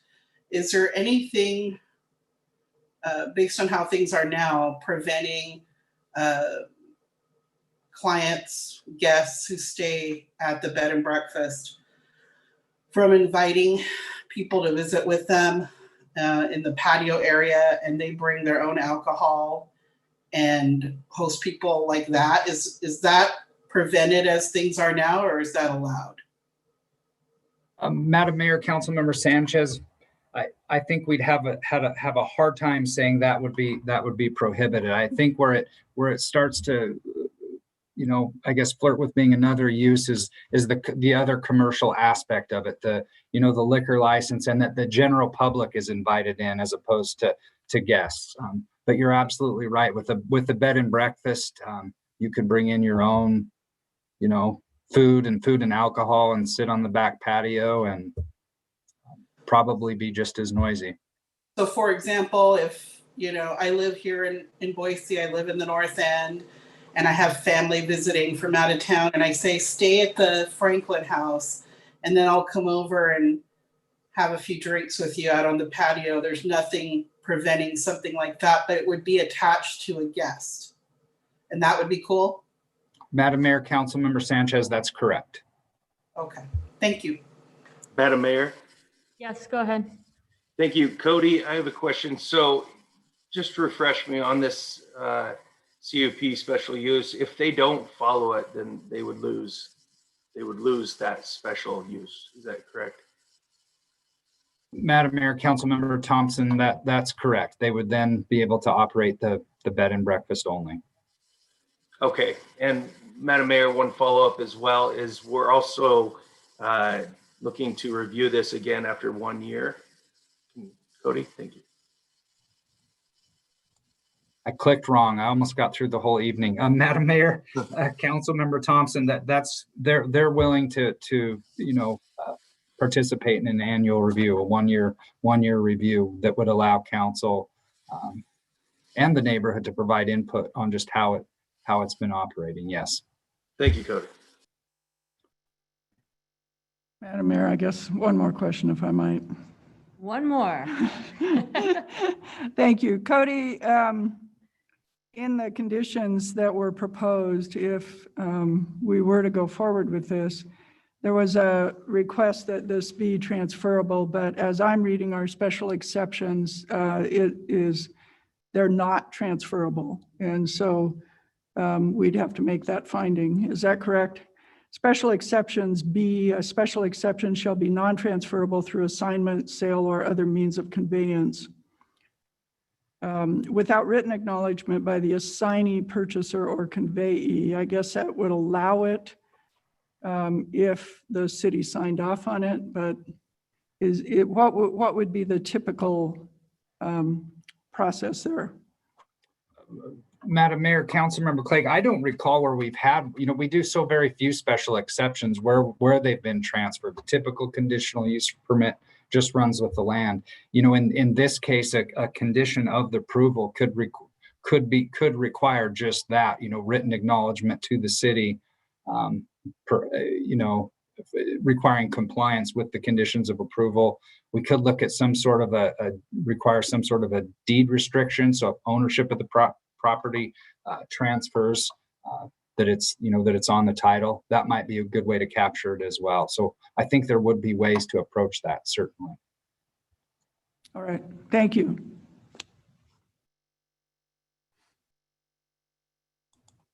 All right. It looks like we've exhausted the questions. So with that, I'm going to close the public hearing, and then it's time for deliberation. Before we start, I just want to thank everybody that called in, the applicant, Cody, for your hanging through with all those questions with us, and everyone that called in tonight to participate. It was good to see your voice, to see your faces, some of you, and to hear your voices, others. Madam Mayor, Yes.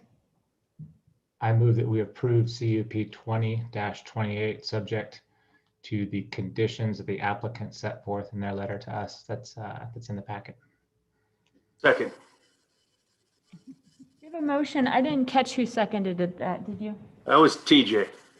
Oh, great. All right, motion and a second. Discussion? Madam Mayor? Yep. There's not proper zoning for the proposed use, which is a bed and breakfast with a small outside facility for selling beer or alcohol in the general neighborhood. The closest one is C5 in the downtown corridor, and that's not in the general neighborhood. That's factor 5. And then as to factor 2, whether the proposed use will produce an equal or reduced impact on the site or neighborhood that would allow the use. This is probably more impact than a single family home, but it's still less impact than the types of allowed uses that we allow, including conditionally, in this type of zone. And then the third factor I think that's really important to remember is that our land use map and plan for this area is mixed use. Although this is at the fringe or the edge of the north end, I think most of us are pretty familiar with this 10-block stretch. It's 2 blocks off of State Street. It's bounded by Albertson on one side and the busy intersection at Harrison on the other side, and of course the busy 15th Street corridor. It has a feel that is transitional. And in transitional places, transitional things happen, including what I alluded to in the last meeting as an organic sort of sprung from the place community gathering place. So although it's not a factor in my own view and in my motion, it's relevant to me that that this type of use fits with the feel of transitional type places in the North End, like 13th Street once was, like you'd expect to see at that fringe boundary between the North End and State Street.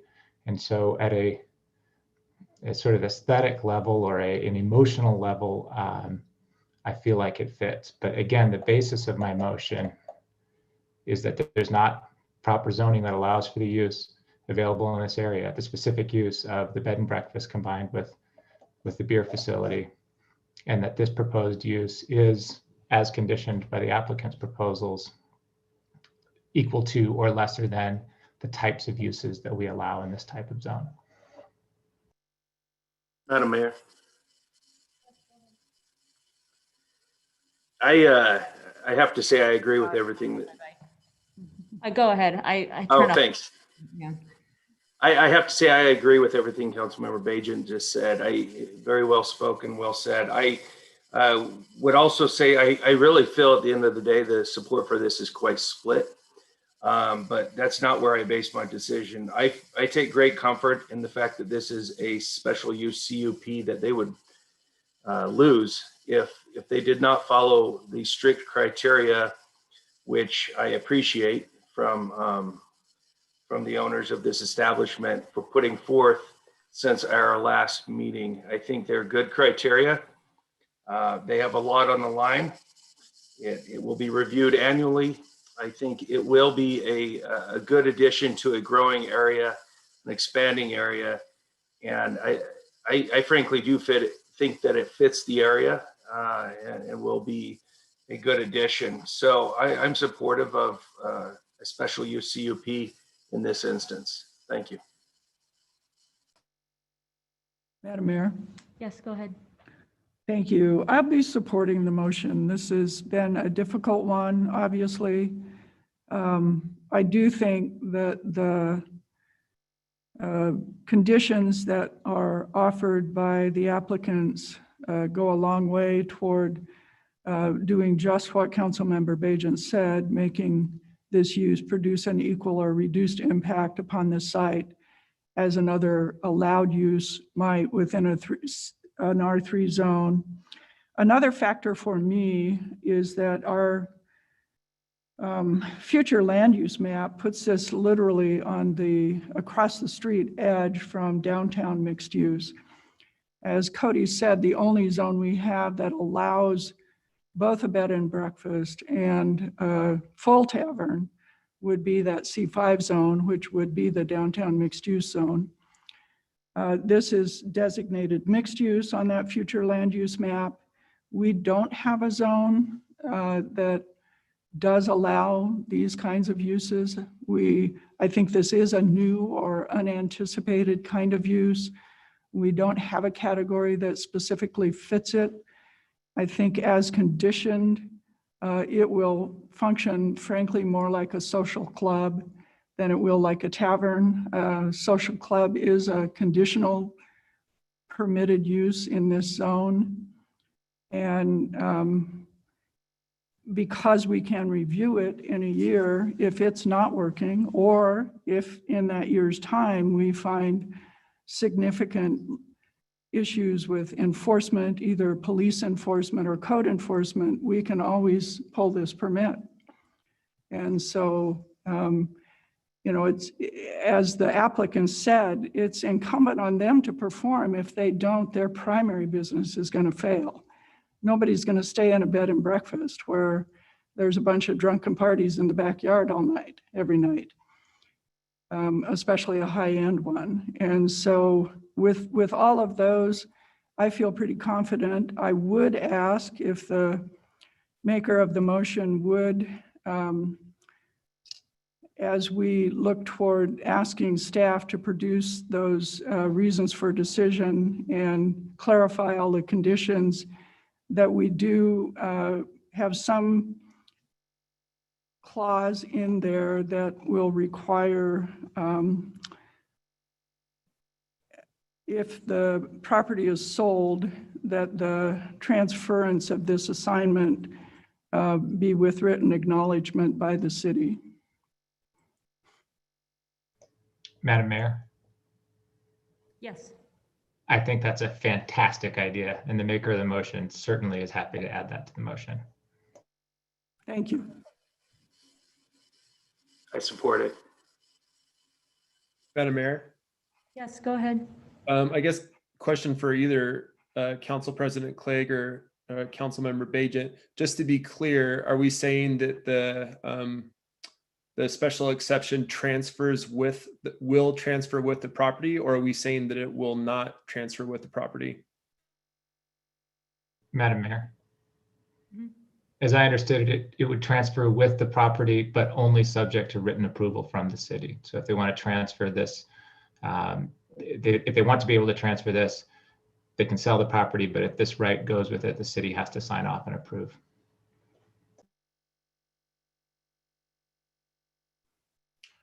Yeah, Madam Mayor, I guess, so I'll try to go through this as linearly as my brain ever does. So it's hard for me to look at our comprehensive plan and say a predictable development pattern that this would have been approved at the very, very beginning. So would we have approved this use when they were very first trying to start this establishment if we knew that there was going to be an bed and breakfast and a tavern in the back? And my guess is that we probably wouldn't have, but I could be wrong. I can walk through all of the criteria for the special exceptions. And I think especially with number 5, knowing that it would take that C5 that isn't in that area, I can see how this would qualify underneath all those areas if you flexed number 2 enough to say that there was going to be an equal or reduced impact to what could possibly be there.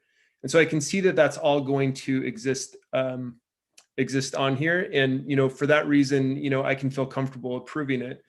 What I struggle a little bit, I guess, is the idea that we sell this to, or the property is sold to a new owner. And right now we've got owners who have created a great culture. who've created a space that's, inclusive, that's made people feel like home, that's worked with nonprofits, and that a future owner potentially doesn't have that same care and dedication to the community. And so I guess that would maybe be my concern with passing it forward, would be transferring that special exception with the property, if that makes sense.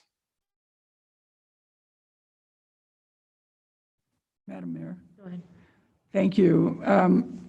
Councilmember Halliburton, my purpose in requesting that additional condition was added is to ensure just that while it could transfer with the property, it wouldn't do it automatically, that it would require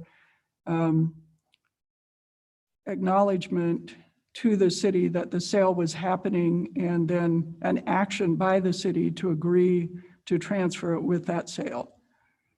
And my expectation is that would include some investigation of the buyer and the purposes that they would put this use to.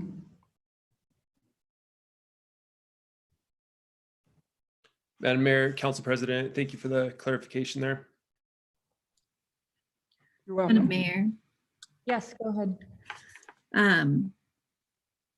Madam Mayor, I think, and my fellow council members, I think for me, this comes down to very much what Councilmember Halliburton just said. If the applicants and the proprietors had come to us seeking a conditional use permit to have a beer garden in the backyard of a bed and breakfast with limited hours of operation, would we have said yes to the conditional use permit? And now what we have here is someone asking for a conditional use permit who I believe knew that they were operating illegally and are asking our forgiveness instead of our permission, which I think is a horrible place for us to be in, because I think that this is a really cool establishment. Like, I've wanted to go there for, since it was started, but I knew it was illegal, so I didn't go there because I knew that it was not kosher, it was not copacetic. And so I chose not to put myself in that position where I would be here tonight being like, oh, I have this emotional connection to this place because I've been there and I've enjoyed it. And I know that it's an asset to the community, and I know that it's an asset to the neighborhood. And it's just, it is it's probably one of the low points of being on this council, is that we're put in this position where we have to say yes or no to something that's an asset, knowing that the proprietors operated illegally for some time before they were forced to come to us to ask permission. So I'm not saying that I'm for it or against it. I'm just trying to communicate my internal struggle with this particular application, because I know it's cool. I know a lot of people who have gone there, many people who are sitting in this meeting tonight. And it's just a really bad position to have to be in, because I don't want to give people permission to ask for our forgiveness.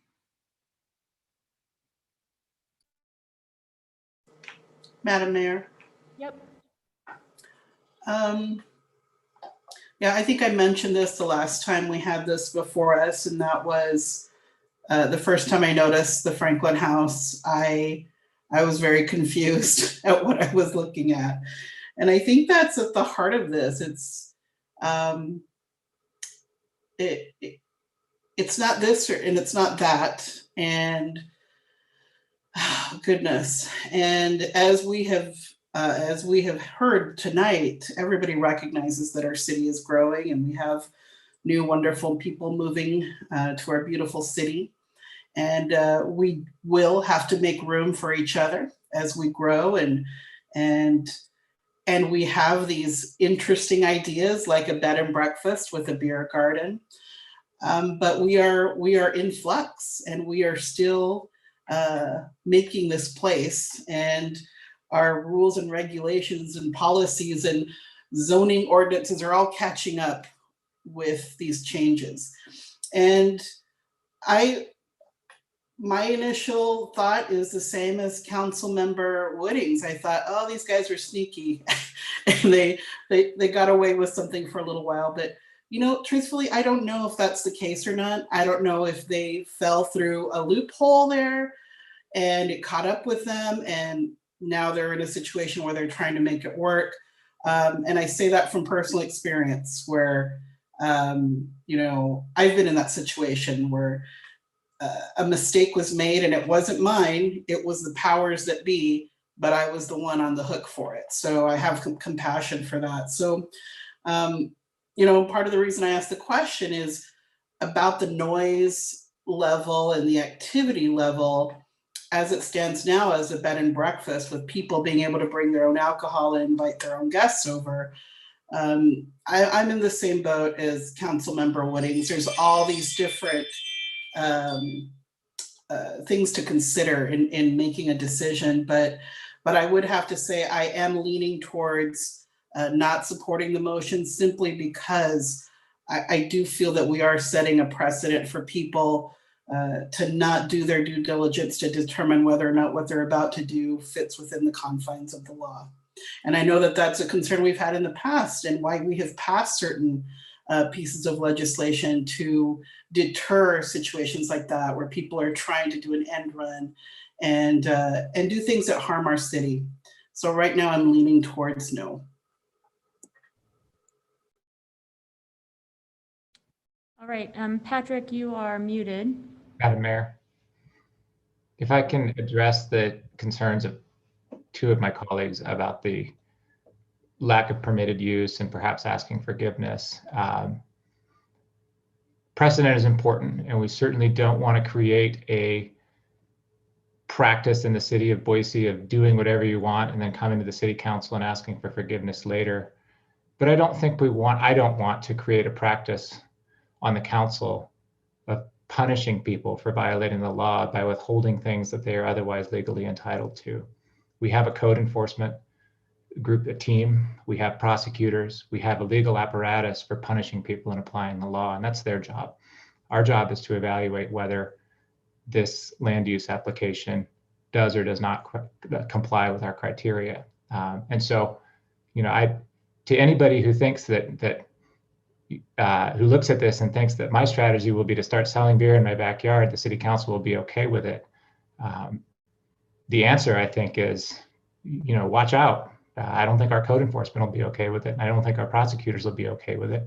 And I don't think anything in my motion tonight implies that we think the way to do business is do whatever you want and then ask for permission later. So I see those issues as separate. I understand them and I'm very sensitive to them. But speaking only for myself, I don't want to get into the habit of making discretionary decisions about who needs judgment for having broken the rules. I want to stay clean and clear and bright about how we're making our land use decisions here.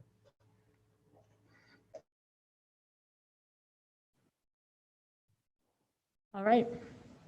It looks as though it's time to call the roll. Sanchez. No. Thompson. Yes. Woodings. Yes. Bagent. Yes. Clegg. Yes. Halliburton. Yes. 5 in favor, 1 opposed, motion carries. All right. Thank you very much, all. If there is nothing further to come before the council. Madam Mayor, before I make a motion to adjourn, I don't know There if is anyone something to come before the council. if anyone is still online, but I'd like to say People are. that I know everyone who testified tonight was very emotional and very passionate. And those of you who know me certainly know and appreciate my own passion and know that I appreciate passion on the part of others. But one of the things that makes Boise, Boise, as a lifelong Boise resident, is how we treat each other. And I saw a little bit of that passion in this particular instance move toward personal invective.